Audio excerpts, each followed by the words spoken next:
ఒక మంచి సందేశాన్ని దేవుడు మన దృష్టిలోకి తీసుకొచ్చాడు. 2 విధములైనటువంటి ఉపవాసాల్లో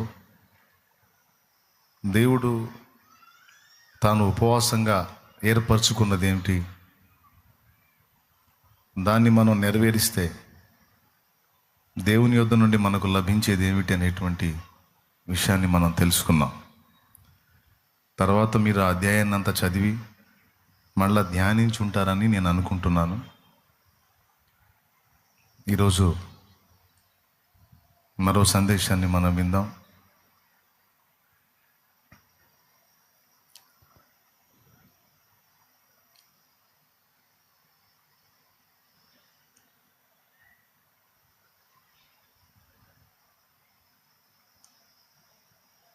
మొదటి కొరింథీ పత్రిక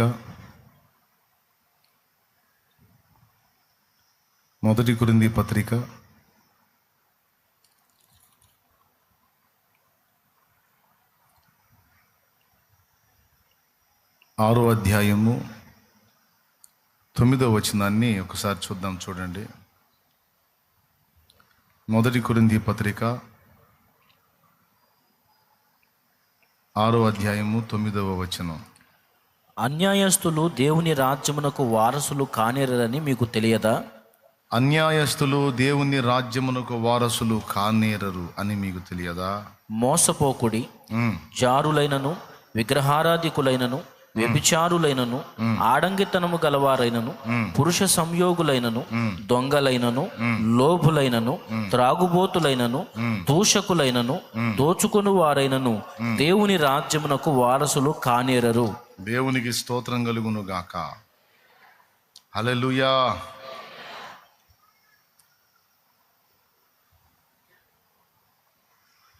చిన్న మాట ప్రార్థన చేసుకుని దేవుని వాక్య నడిపింపును పొందుదాం.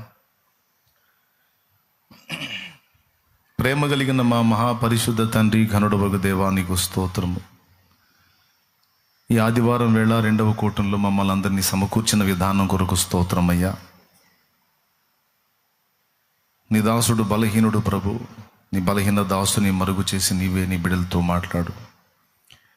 ఉపదేశాన్ని అడ్డగింపు చూసే సైతాను, దురాత్మ, దయ్యపు అంధకార శక్తుల ప్రభావం యేసు నామములో బంధిస్తున్నాం. ఎంతో ఆశతో దూరాల నుంచి ప్రయాసతో నీ పాదాల చెంతకు నీ బిడ్డలు వచ్చారు. నీ బిడ్డలను ఒక పర్యాయం దర్శించండి, వారి మనోనేత్రాలు వెలిగించండి.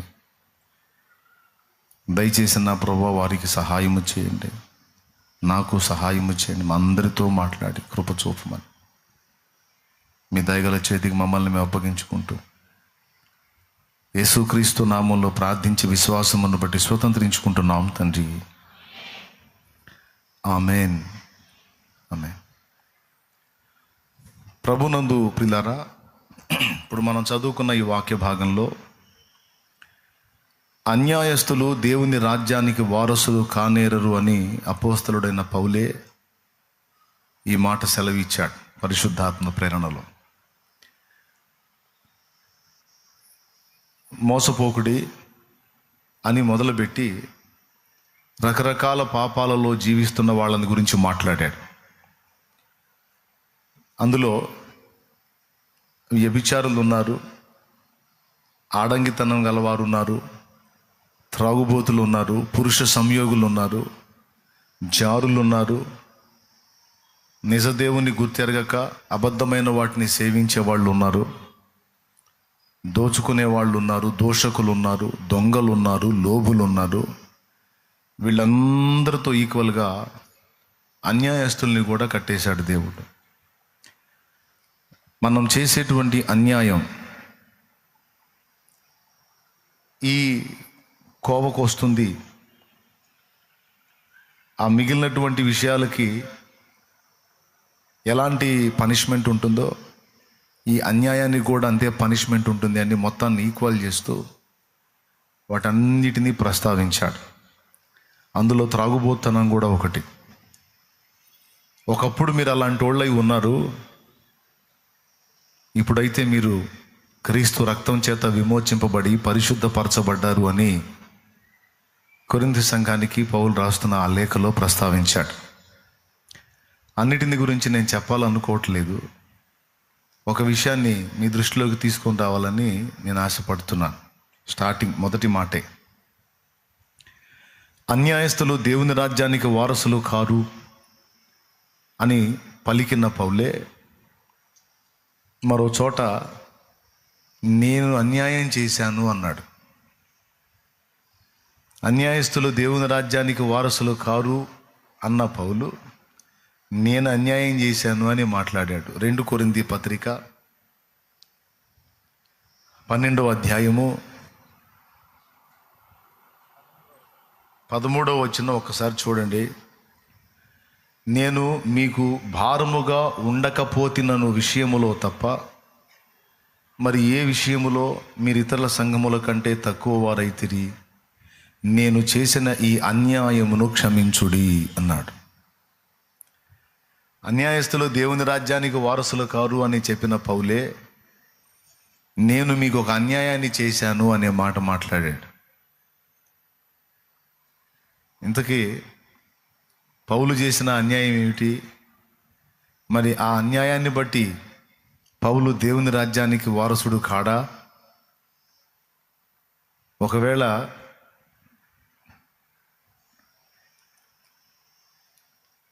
దేవుని రాజ్యానికి వారసుడు కాకపోతే, మంచి పోరాటం పోరాడి తిని, నా పరుగు కడముట్టించి తిని, నా విశ్వాసం కాపాడుకుంటుని, ఇక మీదట నా కొరకు నీతి కిరీటం ఉంచబడి ఉన్నదని ఎలా చెప్పాడు?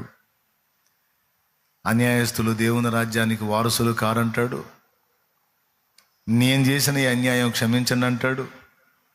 నాకు ఇక నీతి కిరీటం ఉంది అంటాడు. ఈ 3 పక్క పక్కన పెట్టి చదువుకుంటే కొంచెం మనకి ఇబ్బందికరంగా అనిపిస్తుంది.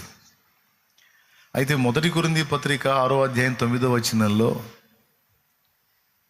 అన్యులుగా ఉండి, కొరింథీ సంఘస్థులు అన్యులుగా ఉండి వాళ్ళు ఎలాంటి జీవితం జీవించారో ఆ విషయాలను ప్రస్తావించి, ఇప్పుడు వారు క్రీస్తు రక్తం చేత విమోచింపబడి పరిశుద్ధపరచబడి పరిశుద్ధులుగా ఉండటకు పిలువబడ్డారు అనే విషయాన్ని ప్రస్తావించాడు. అంటే వారి గతాన్ని గురించి ఆయన ఎత్తి మాట్లాడాడు. సరే, వారి గతమైన ప్రస్తుతమైన అన్యాయం అన్యాయమే, అన్యాయం అన్యాయమే. అన్యాయస్తులు దేవుని రాజ్యానికి వారసులు కారు, అది గతమైన ప్రస్తుతమైన ఎప్పటికీ అన్యాయం మంచిది కాదు. దేవుడు పాత నిబంధనలో అయినా కొత్త నిబంధనలో అయినా ఆయన కోరినటువంటి కోరికలలో ఎక్కువసార్లు ప్రస్తావించింది మనల్ని కలిగి ఉండమన్నది న్యాయ ప్రవర్తన, దైవిక ప్రేమ, కనికరం. ఈ 3 మెయిన్గా ప్రస్తావించాడు ఎక్కడ బట్టినా. న్యాయ ప్రవర్తన, దైవిక ప్రేమ, కనికరం. ఈ 3ంటిని దృష్టిలో పెట్టుకొని నడుచుకోమన్నాడు. బాగా వినండి. పాత నిబంధనలోనూ న్యాయాన్ని గౌరవించాడు, క్రొత్త నిబంధనలో కూడా న్యాయాన్ని గౌరవించాడు దేవుడు. పాత నిబంధనలో న్యాయాన్ని గౌరవించి క్రొత్త నిబంధనలో న్యాయాన్ని కొట్టేలా, పాత నిబంధనలో కూడా యోబును గురించి మాట్లాడుతూ అతడు న్యాయవర్తనుడును యథార్థవంతుడునై యెహోవా యందు భయభక్తులు కలిగి చెడుతనం విసర్జించిన వాడు అని యోబు న్యాయ ప్రవర్తనను గురించి ప్రశంసించి మాట్లాడాడు ఆయన. అలాగే కీర్తనకారుడు ప్రస్తావిస్తూ అంటాడు, నీతి న్యాయములు నీ సింహాసనమునకు ఆధారములు అంటాడు.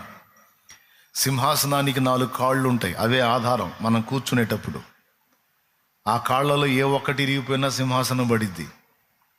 అది బంగారు సింహాసనం అయినా సరే 4 కాళ్ళు ఉండాలి. అందులో 2 కాళ్ళు నీతి న్యాయములంట. దేవుడు కూర్చునే సింహాసనానికి కాళ్ళు. న్యాయం అనే కాలును దేవుడు విరగొట్టేస్తే ఆ సింహాసనం నిలవదు. కాబట్టి న్యాయాన్ని గౌరవించాడు, న్యాయాన్ని ప్రేమించాడు, భక్తులలో న్యాయాన్ని వెతికాడు. పాత నిబంధనలో.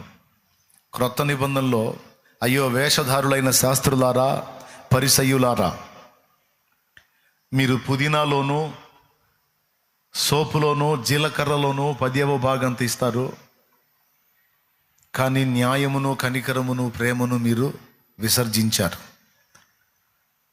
వాటిని మానక వీటిని చేయాలి అన్నాడు. యేసయ్యే అన్నాడు, దేవుని కొరకు తీయటం తప్పని నేను అనట్లేదు, అది చేయాల్సిందే. వాటిని మానక వీటిని చేయాలి అన్నాడు. వేటిని చేయమన్నాడు? అందులో ఏం చూపించాడో చూడండి ఒక్కసారి. మత్తయి సువార్త 23వ అధ్యాయం 23వ వచనం చదువు. అయ్యో వేషధారులైన శాస్త్రులారా, పరిసయ్యులారా, మీరు పుదీనాలోను, సోపులోను, జీలకర్రలోను 10వ వంతు చెల్లించి ధర్మశాస్త్రములో ప్రధానమైన విషయములను అనగా నంబర్ 1 న్యాయమును. ఏమంటున్నారు? న్యాయమును, తర్వాత వచనం కనికరమును, విశ్వాసమును విడిచిపెట్టి అదిగో న్యాయమును, కనికరమును, విశ్వాసమును విడిచిపెట్టి వాటిని మానక వీటిని చేయవలసి ఉన్నది. వాటిని మానక వీటిని చేయవలసి ఉన్నది. అంటే పుదీనాలో కూడా 10వ భాగం తీస్తారు, సోపులో 10వ భాగం తీస్తారు, జీలకర్రలో కూడా 10వ భాగం తీస్తారు. అంటే దేవుని కొరకు అంత ఆసక్తి కలిగి ఉంటారు. కానీ వీటికంటే శ్రేష్టమైనటువంటి న్యాయము, కనికరము, విశ్వాసం అనే వాటిని విసర్జించారు. వాటిని మానక వీటిని చేయాలి అన్నాడు. అందులో నంబర్ 1 న్యాయాన్నే మాట్లాడాడు. పాత నిబంధనలో అయినా క్రొత్త నిబంధనలో అయినా దేవుడు న్యాయానికి ఇచ్చిన విలువ గొప్పది. ఆ న్యాయానికి ఎంత గౌరవం ఇచ్చాడంటే ఆయన ఆ న్యాయాన్ని గౌరవించడానికి, న్యాయానికి న్యాయం చేయడానికే సిలువెక్కాడు.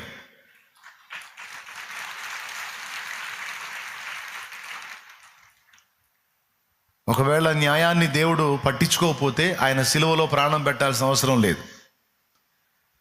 ఎందుకంటే న్యాయం ప్రకారం మనందరం పాపులం, న్యాయం ప్రకారం మనందరం శిక్షార్హులం, న్యాయం ప్రకారం మనందరం అగ్నిగుండానికి వెళ్ళవలసిన వారం. అయితే మనందరం చేసినటువంటి దోషాలకు మనందరి తండ్రిగా న్యాయం ప్రకారం మనకు శిక్ష విధించి, మన మీదికి న్యాయం ప్రకారం రావాల్సిన శిక్షను మన స్థానంలో ఆయన తన మీద వేసుకొని, మన మీదున్న ప్రేమను బట్టి మనల్ని తప్పించి, న్యాయం మీదున్న గౌరవాన్ని బట్టి న్యాయాన్ని గౌరవించి ఆ దోష శిక్షను తన మీద వేసుకొని అటు మనల్ని రక్షించడానికి, న్యాయాన్ని గౌరవించడానికి మనందరికీ ప్రతిగా ఆయన సిలువలో బలి కావాల్సి వచ్చింది. దీన్ని బట్టి మనకు అర్థమైంది దేవుడు న్యాయమును ఎంత ప్రేమిస్తాడో, న్యాయ ప్రవర్తనను ఎంత ఇష్టపడతాడో, న్యాయాన్ని తప్పి మనం అడుగులు వేస్తే ఎంత అసహించుకుంటాడో, ఎంత ఇబ్బంది పడతాడో మనకి బైబిల్ గ్రంథం మొత్తం కూడా సాక్ష్యం ఇస్తుంది. అంటే తన ప్రాణం కంటే ఎక్కువగా న్యాయాన్ని ప్రేమిస్తాడు దేవుడు, ధర్మాన్ని ప్రేమిస్తాడు, సత్యాన్ని ప్రేమిస్తాడు, నీతిని ప్రేమిస్తాడు, దుర్నీతిని ద్వేషిస్తాడు. ఇదంతా మనలో న్యాయ ప్రవర్తన కలిగి ఉండునట్లు ఈ మాటలు మీ హృదయాల్లో నాటనివ్వండి. మనల్ని మనం పరిశీలించి చూసుకున్నప్పుడు మనం చేసే అన్యాయాలు ఏందో, ఎవరెవరి విషయంలో ఎలాంటి న్యాయాలు కనపరుస్తామో మన మనస్సాక్షికి తెలుసు, దేవుడికి తెలుసు. అందుకే క్రీస్తునందున్న మనందరం కూడా న్యాయ ప్రవర్తనను దేవుడు ఇష్టపడతాడనే విషయాన్ని దృష్టిలో పెట్టుకొని మనం జాగ్రత్తగా నడుచుకోవాలి. సరే, నేను చెప్పగోరినటువంటి అసలు పాయింట్కి వస్తాను. నేను న్యాయాన్ని దేవుడు ప్రేమిస్తాడు. అసలు యేసు ప్రభు నాకు నచ్చింది అక్కడే, యేసు ప్రభు నాకు నచ్చింది అక్కడే. మిగిలిన వాళ్ళలాగా న్యాయాన్ని నిలబెట్టడానికి అన్యాయాలు చేయలే. ఒక ఆయన ఒక అన్యాయం చేస్తాడు, ఎందుకు ఈ అన్యాయం చేసావంటే న్యాయాన్ని నిలబెట్టడానికి చేశాను అంటాడు. ఒక ఆయన ఒక అబద్ధం ఆడతాడు, ఎందుకు అబద్ధం ఆడావంటే సత్యాన్ని నిలబెట్టడానికి అబద్ధం ఆడాను అంటాడు. ఎంత దిక్కుమాలిన లాజిక్లు. అర్థమైందా? అవన్నీ రైట్ కాదు. న్యాయాన్ని నిలబెట్టడానికి అన్యాయం చేయటం, సత్యాన్ని నిలబెట్టడానికి అసత్యం ఆడటం రైట్ కాదు. న్యాయాన్ని నిలబెట్టడానికి తన ప్రాణాన్నే పణంగా పెట్టినవాడు యేసుక్రీస్తు ప్రభు. న్యాయాధిపతిగా నేరస్తులకు శిక్ష విధించటం న్యాయం. అది జడ్జి న్యాయం. మరి కన్న తండ్రిగా బిడ్డల్ని రక్షించుకోవటం తండ్రి న్యాయం. అందుకే జడ్జి న్యాయాన్ని బట్టేమో పాపికి శిక్ష విధించాడు, తండ్రి న్యాయాన్ని బట్టేమో తన బిడ్డను రక్షించడానికి తన ప్రాణమునే పెట్టాడు. ఇంత స్పష్టమైనటువంటి విషయం నేను వెంబడించిన విశ్వాసంలో నాకు కనబడలా. అంత కవరింగులు కన్విన్స్లే తప్ప అందులో నాకు న్యాయం కనబడలా. కానీ యేసు ప్రభువులో న్యాయం 100% నాకు కనబడింది. అందుకు కనెక్ట్ అయ్యాను నేను. స్తోత్రం చెప్పండి. ఈరోజు ఆ న్యాయాన్ని బట్టి మనందరినీ విమోచించడానికి సిలువనెక్కి ప్రాణం పెట్టిన ప్రభు విశ్వాస న్యాయాన్ని బట్టి తనను నమ్మిన వారందరి రక్షణకు కారకుడయ్యాడు. నమ్మి బాప్తిస్మం పొందువాడు రక్షింపబడును, నమ్మని వానికి శిక్ష విధింపబడును. నువ్వు చేసిన పాపాలన్నిటికీ ఇదిగో నేను వెల చెల్లించాను కల్వరి సిలువలో. నా యందు విశ్వాసం ఉంచి నన్ను నమ్మి బాప్తిస్మం పొంది పాపాలను కడిగేసుకో, మారు మనసు పొంది రక్షణ పొందు. అప్పుడు నీవు నిత్య జీవానికి వారసుడవు, వారసురాలివి అవుతావు. ఇది యేసయ్య పిలుపు. దీన్ని మీరు గౌరవించి మీలో చాలామంది రక్షణ పొందారు. ఎంతమంది పొందారో చేతులు ఎత్తండి. చేతులు గదిలిచ్చినట్లా పొందారా, పొందలేదా? పొందారు. మీరు అందరూ రక్షణ పొందారు. ఇంకా పొందనాళ్ళు ఎవరైనా ఉంటే రేపు వచ్చే బుధవారమే చివరి బుధవారం అనుకుంటాను. 70వ తారీఖా? సరే, 30వ తారీఖు అంట. కాబట్టి తప్పనిసరిగా మీరు ఇంకా ఎవరైనా రక్షణ పొందకపోతే దేవుడు అనుగ్రహించినటువంటి కృపను గుర్తెరిగి నువ్వు ఇంకా సజీవుడు అయి ఉండగానే నీ ప్రాణాన్ని ఇంకా దేవుడు తీసుకోకముందే, నీకు ఇచ్చిన దినములు సంపూర్తి కాకముందే, నేడు అను సమయం గతించి పోకముందే మారు మనసు పొంది నీ పాపముల కొరకు తన ప్రాణం పెట్టి తిరిగి లేచిన యేసునందు విశ్వాసం ఉంచి బాప్తిస్మం పొంది నీ పాపాలను కడిగేసుకో. నిత్య జీవానికి వారసుడివి, వారసురాలివి అవుతావు. యేసయ్య శరీర రక్తాలలో పాలివాడవు, పాలిదానం అవుతావు.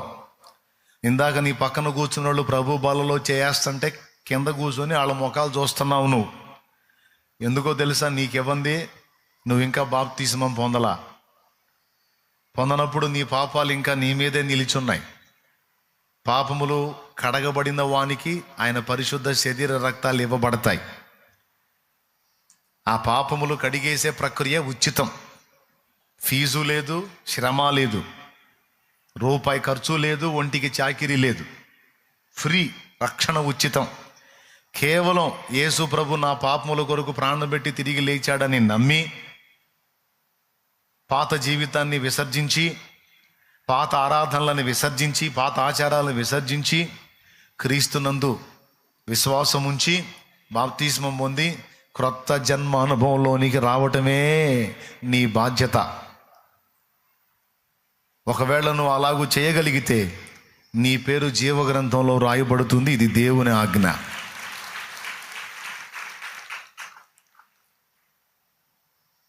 ఏమండి? ద్విజుడు, బ్రాహ్మణుణ్ణి ద్విజుడు అంటారు. కులపరంగా ద్విజుడు కాదండి. ద్వి అంటే రెండు, జ అంటే జన్మ. సరోజ కలువ పువ్వుకున్న పేరు, తామర పువ్వుకున్న పేరు సరోజం. సరో అంటే సరస్సు, జ అంటే జన్మించినది, సరస్సు నుండి జన్మించినది గనక సరోజం. ఇది శిరస్సు నుండి జన్మించింది గనక శిరోజం. శిరో అంటే శిరస్సు, జ అంటే జన్మించినది, శిరోజము. దేవునికి స్తోత్రం. అలాగే ద్విజ, ద్వి అంటే రెండు, జ అంటే జన్మ. రెండు జన్మల అనుభవం కలిగిన వాడే నిజమైన ద్విజుడు. ఇక్కడ మారు మనసు పొంది బాప్తిస్మం పొంది రెండవ జన్మ ఎత్తిన వాళ్ళు ఎంతమంది ఉన్నారో చేతులు ఎత్తండి. అంటే ఇందాక అందరూ చేతులు ఎత్తారు. ఎత్తండి, పర్లేదు, అలా చేతులు ఎత్తండి. రక్షణ పొందిన వాళ్ళు అందరూ చేతులు ఎత్తండి. ఇదిగో వీళ్ళు శాస్త్రం ప్రకారం క్రమంగా నిజంగా ఒరిజినల్గా ద్విజులు అంటే మీరే ద్విజులు. దేవునికి స్తోత్రం. కొంతమంది దివిజ అని పేరు పెట్టుకుంటారు. దివిజ అంటే దివి నుండి జన్మించినది అని. ద్విజ అంటే మనమే ద్విజులం. తల్లి గర్భము నుండి జన్మించిన జన్మ ఒకటి, యేసుక్రీస్తునందు విశ్వాస మూలమున నీటి మూలమున ఆత్మ మూలమున జన్మించిన జన్మ ఒకటి, బాప్తిస్మం ద్వారా జన్మించిన జన్మ, క్రొత్త జన్మ. 2 జన్మల అనుభవం మనకుంది. ప్రియులారా, అందరికీ చెప్తున్నా, ఇంకా బాప్తిస్మం పొందిన వాళ్ళకి చెప్తున్నా, నా బాధ్యత. భూమి మీద ఉండగానే 2 జన్మల అనుభవం పొందావా? ధన్యుడివి, ధన్యురాలివి. ఒక్క మరణమే నీకుంటుంది. ఒక్క మరణమే నీకుంటుంది. భూమి మీద ఉండగానే నువ్వు 2 జన్మల అనుభవం పొందినట్టయితే ఒక్క మరణమే నీకు. అలా కాకుండా ఒక్క జన్మతోనే నువ్వు ఆగిపోతే 2 సార్లు చావాల్సి ఉంటుంది నువ్వు. క్లియర్గా అర్థమైంది అనుకుంటాను నేను. కాకపోతే మళ్ళీ చెబుతా, ఇబ్బంది ఏం లేదు. భూమి మీద ఉండగానే 2 జన్మల అనుభవం నువ్వు పొందినట్టయితే ఒక్కసారే నీవు చావవలసి ఉంటుంది. 2వ మరణం నీకు లేదు. అలా కాకుండా ఒక్క జన్మ అంటే తల్లి గర్భం నుండి జన్మించిన జన్మతోనే ఆగిపోయి క్రీస్తు యేసునందు క్రొత్త జన్మ నువ్వు ఎత్తకపోతే ఒక్క జన్మతో నువ్వు ఆగినట్టు. అప్పుడు నువ్వు 2 సార్లు చావాల్సి ఉంటుంది. 1 శరీర మరణం, 2 ఆత్మ నరకానికి వెళ్ళటం. ఆ నరకానికి వెళ్ళడాన్ని కూడా 2వ మరణం అన్నాడు. ప్రకటన గ్రంథము 21వ అధ్యాయము 10వ వచనం చూడు, 9వ వచనం చూడు. 8 నుంచి చదివితే, పిరికివారును, అవిశ్వాసులను, అసహ్యులను, నరహంతకులను, మాంత్రికులను, విగ్రహారాధికులను, వ్యభిచారులను, అబద్ధీకులందరూ అగ్నిగంధకములతో మండుగుండములో పాలు పొందుదురు. ఇది 2వ మరణం. అదిగో 2వ మరణం అనే మాట ఆడందు చూడు. ఒకటేమో శరీరములో చనిపోయే మరణం, 2వది ఆత్మ అగ్నిగుండంలో పాలు పొందడాన్ని 2వ మరణం అన్నారు. స్తోత్రం. అంటే 2 మరణాలు ఉన్నాయి, 2 జన్మలు ఉన్నాయి. 2 జన్మలు భూమి మీద ఎత్తావా, ఒక్క మరణమే, శరీర మరణం. ఈ శరీరం మరణించిందనుకో, ఆత్మ ప్రస్తుతం పరదైస్కెళ్ళిద్ది, యేసయ్య రాకల్లో నిత్య జీవానికి చేరిద్ది. అంతే తప్ప నరకానికి పోదు. అలా కాకుండా తల్లి గర్భం నుండి జన్మించిన జన్మ, ఆ జన్మలోనే నువ్వు ఆగిపోయి 2వ జన్మ అనుభవం అంటే మారు మనసు పొంది బాప్తిస్మం పొంది దేవుని వైపు తిరిగి క్రొత్త జన్మ ఎత్తిన అనుభవం నీకు లేకపోతే ఈ శరీర మరణంతో పాటు రేపు ఆత్మ మరణం కూడా పొందాల్సి ఉంటుంది. అది నరక ప్రాప్తి. ఎంతమందికి అర్థమైంది? 2 జన్మల, 1 జన్మ. ద్విజుడు అంటే ఎవరో తెలుసా? 2 జన్మల అనుభవం కలిగిన వాడు. ఆ 2 జన్మల అనుభవం మనకుంది. 2వది బ్రాహ్మణుడు అంటే బ్రహ్మజ్ఞానం పొందినోడు, సృష్టికర్త యొక్క సాక్షాత్కారాన్ని తెలుసుకున్నవాడు, కలిగి ఉన్నవాడు. చాలామంది మనుషులు వెతుకుతున్నారు. బ్రాహ్మణుడు అని పేరు పెట్టుకున్న వ్యక్తులు సైతం వెతుకుతున్నారు. కానీ అసలు సిసలైనటువంటి సృష్టికర్త, యజ్ఞమై తిరిగి లేచినటువంటి సృష్టికర్త, ప్రజాపతి ఎవరైతే ఉన్నాడో ఆయన మనకు దొరికాడు. ఆ సృష్టికర్తను కూర్చున్నటువంటి జ్ఞానాన్ని పొందింది మనం. ఆయన ఎవరో ఆ జ్ఞానం మనకు తెలిసింది. ఆయన ఎలా వస్తాడో భూమి మీదికి ఆ జ్ఞానం మనకు తెలిసింది. ఆయన ఎందుకు మనల్ని నిర్మించాడో ఆ జ్ఞానం మనకు తెలిసింది. భూమి మీద నడుస్తున్న ఈ కథ ఎందుకు నడుస్తుందో ఆ జ్ఞానం మనకు తెలిసింది. రేపు మన మరణానంతరం, ఈ లోక ముగింపు తర్వాత నెక్స్ట్ ఏం జరగబోతుందో ఆ జ్ఞానం కూడా మనకు తెలిసింది. ఇదంతా సృష్టికర్తను మనం చేరుకోవటం ద్వారా మనకు అబ్బిన జ్ఞానం. ఆ సృష్టికర్తను కనుగొన్నవాడే బ్రహ్మజ్ఞానం పొందినవాడు. బ్రహ్మజ్ఞానం పొందినవాడే బ్రాహ్మణుడు, ఒరిజినల్ మనం. దేవునికి స్తోత్రం కలుగును గాక. హల్లెలూయా. ఇక బ్రహ్మజ్ఞానం పొందినోడు పేరుకి బ్రాహ్మణుడు అని చెప్పుకున్న ప్రయోజనం లేదు. కాబట్టి ఇకపోతే పురోహితుడు అనే పదం కూడా ఉంటుంది. ఎంత పంతులు గారులకు ఉండే పేర్లు కాదు. వాస్తవంగా అది కూడా మనకే వర్తించిద్ది. పురోహితుడు అంటే పురము యొక్క హితవు కోరేవాడని అర్థం. ఈరోజు మారు మనసు పొంది 2 జనుల అనుభవం పొంది బ్రహ్మజ్ఞానం పొంది ఈ రెండిటితో పాటు పురము యొక్క హితవు కోరి ప్రతిదినం ప్రార్థన చేస్తూ పుర ప్రజలకు క్రీస్తు సువార్త ప్రకటిస్తూ వాళ్ళందరికీ కూడా సృష్టికర్త సాక్షాత్కారాన్ని గూర్చి బోధించి వారందరినీ కూడా నిత్య జీవ ప్రాప్తులుగా చేయడానికి ఎన్నో మాటలు, దోషంలు, అవమానాలు, దెబ్బలు, అన్ని రకాలు వాటికి సహించి భరించి సమాజాన్ని ప్రేమించి పురము యొక్క హితవు కోరే ఒరిజినల్ పురోహితుడు క్రైస్తవుడే. దేవునికి స్తోత్రం కలుగునుగాక. అతిశయోక్తులుగా చెప్పటం కాదు, ఒరిజినల్ ఇందులో ఉందని చెప్తున్నాను నేను. అర్థమైనవాడు అర్థం చేసుకుంటాడు, అర్థం కానివాడు ఆవేశపడి వస్త్రములు చించుకుంటాడు. చించుకొని చేయగలిగింది ఏం లేదు. నేను చెప్పింది నిజం. ఓకే, చెప్పబడిన 3 పేర్లకు తగినవాడు ఎవరయ్యా అంటే యేసు ప్రభుని నమ్ముకున్నాడు. కాబట్టి ద్విజుడు 2 జన్మల అనుభవం కలిగిన వాడు. ఈ 2వ జన్మ అనుభవమే బాప్తిస్మం ద్వారా కలిగే జన్మ. తల్లి గర్భము నుండి జన్మించేది ఒక జన్మ. యేసునందు విశ్వాసం ఉంచి నమ్మి బాప్తిస్మం పొంది పాత జీవితంలో పాతి పెట్టబడి క్రీస్తునందు నూతన సృష్టిగా జన్మించేది 2వ జన్మ. కాబట్టి ఇక్కడ ఉన్న వాళ్ళకి చెప్తున్నా, ఫీజు లేదు, ఒంటికి శ్రమ లేదు, ఉచితం రక్షణ. 2వ జన్మ ఉచితం సోదరులారా. పొందితే ధన్యులు, పొందకపోతే మీ కర్మ. నేను చేయగలిగింది ఏం లేదు. బలవంతంగానైనా సరే ఇవ్వండిరా అంటే మొత్తాన్ని ఎప్పుడో దొరికినట్టు ఆయన చేసేవాడిని. అసలు ఆ ఛాన్సే ఇవ్వలా దేవుడు. ఒక వ్యక్తి తనను తాను గుర్తించాలి, నిజ దేవుణ్ణి గుర్తించాలి, తన పాపములను గుర్తించాలి, తన పాపములను ఒప్పుకోవాలి, మారు మనసు పొందాలి. అయ్యా నాకు బాప్తిస్మం ఇయ్యండి అయ్యా అని అడగాలి. విషయాలు తెలుసుకొని అడిగితే అప్పుడు ఇవ్వాలి. అంతేగాని ప్రలోభ పెట్టి కానీ బలవంత పెట్టి కానీ ఏ విధం చేత కూడా ఇవ్వకూడదు. ఇస్తే చెల్లదో, నేను ఇవ్వను.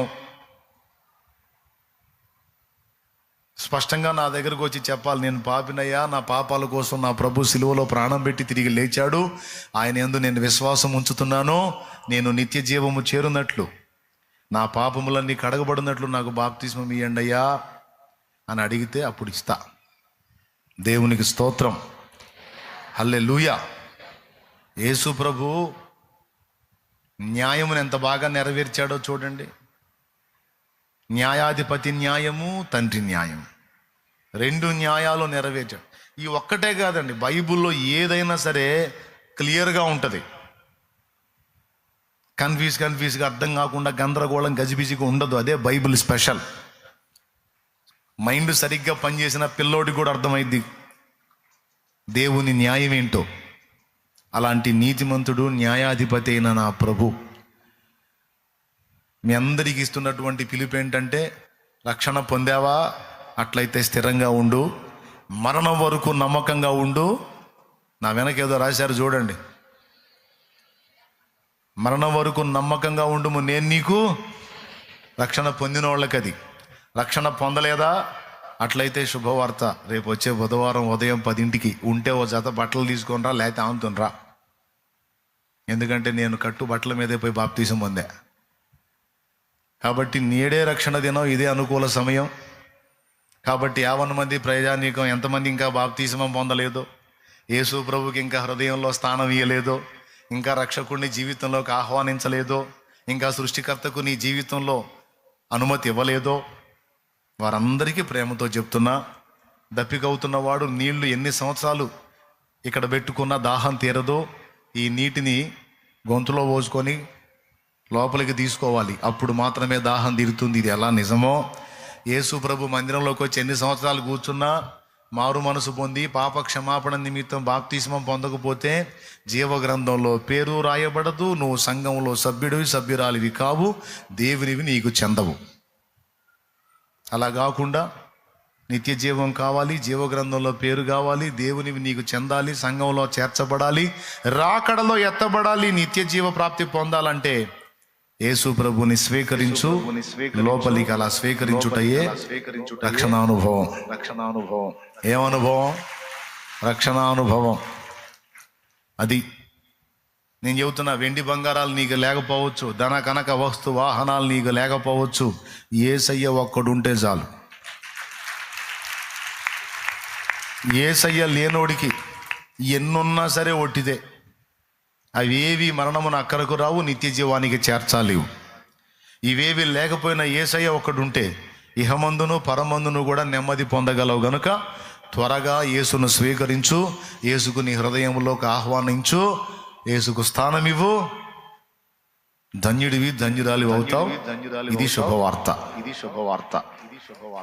నీ పాపముల నుంచి నువ్వు బయటపడటానికి నువ్వేం చేయాల్సిన అవసరంలా, సమస్తము ప్రభువే చేశాడు. కనుక కేవలం నమ్ముకో, రక్షణ పొందు.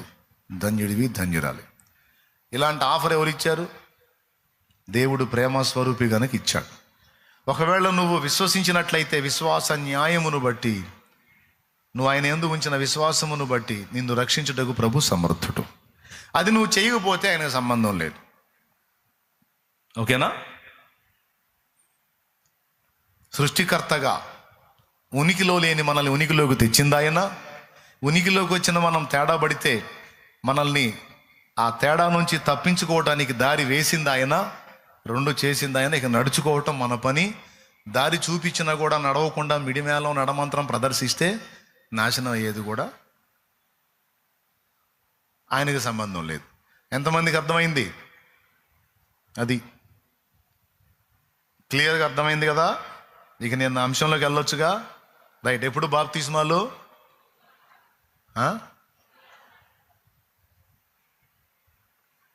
బుధవారం. ఏ బుధవారం? రైట్, గుర్తుపెట్టుకోండి.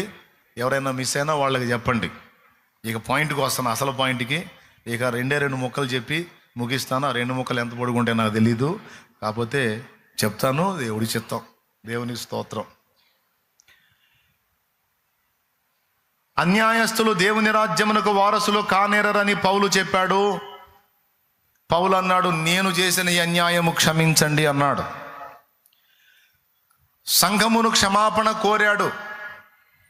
లేకపోతే పౌలు చేసిన అన్యాయం నిలిచి ఉండేది. ఇక్కడ గమనించాల్సిన విషయం ఏమిటంటే, అతిక్రమములు దాచిపెట్టువాడు వర్ధిల్లడు గాని ఒప్పుకొని విడిచిపెట్టువాడు కనికరం పొందునని రాయబడి ఉంది. పౌలు సంఘమునకు, కొరింథు సంఘమునకు ఒక అన్యాయం చేశాడంట. ఆ అన్యాయం తనకు అర్థమైంది. ఆ అన్యాయాన్ని గుర్తు చేసుకొని, నేను మీకు ఈ అన్యాయం చేశాను, నన్ను క్షమించండి అని కోరాడు. మరి ఇప్పుడు నేను మిమ్మల్ని క్షమాపణ అడిగినప్పుడు మీరు నన్ను క్షమిస్తారా, క్షమించరా? అరే ఊరుకో శాలేమన్నా, నీ అంతటోడి మమ్మల్ని క్షమాపణ అడగాలా? అడగాల, ఏం పర్లేదులే పోన్నా అంటారు. క్షమిస్తారు కదా? రైట్. పౌలు అంతటి వాడు సంఘము ముందు క్షమాపణ అడిగాడు. సంఘం క్షమించింది. పౌలు కేసు కొట్టివేయబడింది. పౌలు చెప్పినట్టే నీతి కిరీటం పౌలుకు దక్కింది. ఓకే. క్షమాపణ అడక్కపోతే అదే మగునో. పౌలు చెప్పినట్టే అన్యాయస్తులు దేవుని రాజ్యమునకు వారసులు కారు అన్న పాయింట్లోకి వెళ్ళిపోయేవాడేమో. సరే, ఇవన్నీ పక్కన పెడితే అసలు ఇంతగా ఆయన చేసిన ఆ గొప్ప అన్యాయం ఏంటి అనేది ఒకటి మనం మేజర్గా తీసుకుందాం. కాపరి అనేవాడు సంఘమునకు చేసే అన్యాయం ఏమిటి అనేది ఇప్పుడు మన టైటిల్ అన్నమాట. దేవునికి స్తోత్రం. అది టైటిల్. కాపరి అనేవాడు సంఘానికి న్యాయం చేస్తాడు, మేలు చేస్తాడు, క్షేమానికి ఉపయోగపడతాడు, సంఘాన్ని నడిపిస్తాడు, నిత్య జీవానికి సిద్ధపరుస్తాడు. కాపరి అనేవాడు, సేవకుడు అనేవాడు విశ్వాసులందరికీ మేలుకరమైన వాడే కానీ కీడుకరమైన వాడు కాదు కదా. కాపరి అన్యాయం చేస్తాడా, సేవకుడు అన్యాయం చేస్తాడా? చెయ్యడు అనేది మనకు తెలిసిన సంగతి. కానీ కాపర్లు కూడా కొన్ని అన్యాయాలు చేసే అవకాశం ఉందని పౌలు బట్టబయలు చేశాడు. కాపర్లు కూడా కొన్ని తప్పులు చేసే అవకాశం ఉంది, సేవకులు కూడా కొన్ని పొరపాట్లు చేసే అవకాశం ఉంది అని పౌలు బట్టబయలు చేశాడు. అవునా? సేవకులు కూడా తప్పులు చేస్తారా? సేవకులు కూడా అన్యాయం? చెప్పయ్యా మహారాజా, తొందరగా చెప్పయ్యా అని మీ హృదయంలో ఆరాటం స్టార్ట్ అయి ఉంటుంది. చెబుతా, ఏం టెన్షన్ పడొద్దు. దేవునికి స్తోత్రం. హల్లెలూయా. ఇంతవరకు వినలేదు కదా ఈ మాట. కాపరి అన్యాయం చేయటం ఏంది, సేవకుడు అన్యాయం చేయటం ఏందని. అది కూడా బైబిల్లో ఉందని గ్రహించలేదు కదూ. ఇప్పుడు నేను చూపించి మాట్లాడుతున్నా. ఇంతకీ పౌలు చేసిన ఆ అన్యాయం ఏమిటి? సేవకులు కాపర్లు చేసే అన్యాయం ఏమిటి? ఇంతకీ నేను కూడా మీకు చేసిన అన్యాయం ఒకటి ఉంది. ఏమిటది అంటే,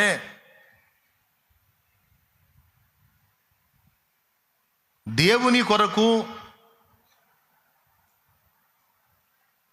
ఇవ్వటం అనేది నేర్పకపోవటమే దైవజనుడు సంఘమునకు చేసే ఒక విధమైన అన్యాయము. దేవునిని ప్రేమించి దేవుని కొరకు దాతృత్వంతో త్యాగము చేయుట నేర్పకపోవటమే సంఘమునకు కాపరి చేసే అన్యాయము. దేవుడు ఏం చేశాడంటే, లోకములో ఉన్న ప్రజలను ఆయన రక్తం చేత విమోచించి ఒక సంఘముగా సమకూర్చి కాపర్లుగా మమ్మల్ని నిలబెట్టి, ఒరే బాబు, నా పిల్లలకు చాలా సంగతులు నేర్పాలి, మీరు ఇదిగో ఇది నేర్పండి, ఇది నేర్పండి, ఇది నేర్పండి, ఇలా నేర్పండి, ఇలా నేర్పండి అని అనేక సంగతులు మాకు నేర్పించి మేము మీకేం నేర్పాలో దైవజనులుగా మమ్మల్ని పిలిచి ఏర్పరిచి బాధ్యత అప్పజెప్పాడు. ఆయన అప్పజెప్పిన బాధ్యతను సమర్థవంతంగా నెరవేర్చాలి, ఇది మా పని. అయితే కొన్ని విషయాలు మేము నేర్పనందున దేవుని పనికి అన్యాయం జరుగుతుంది, సంఘమునకు కూడా అన్యాయం జరుగుతుంది. అందులో మొట్టమొదటిది చెప్పుకోదగ్గది, దేవునితో మీరు వ్యక్తిగతంగా కాంటాక్ట్ అవ్వకుండా ఒక వ్యక్తిగా నేను మిమ్మల్ని నాకు కనెక్ట్ చేసుకోవటం అనేది మొదటి దోషము, మొదటి అన్యాయము.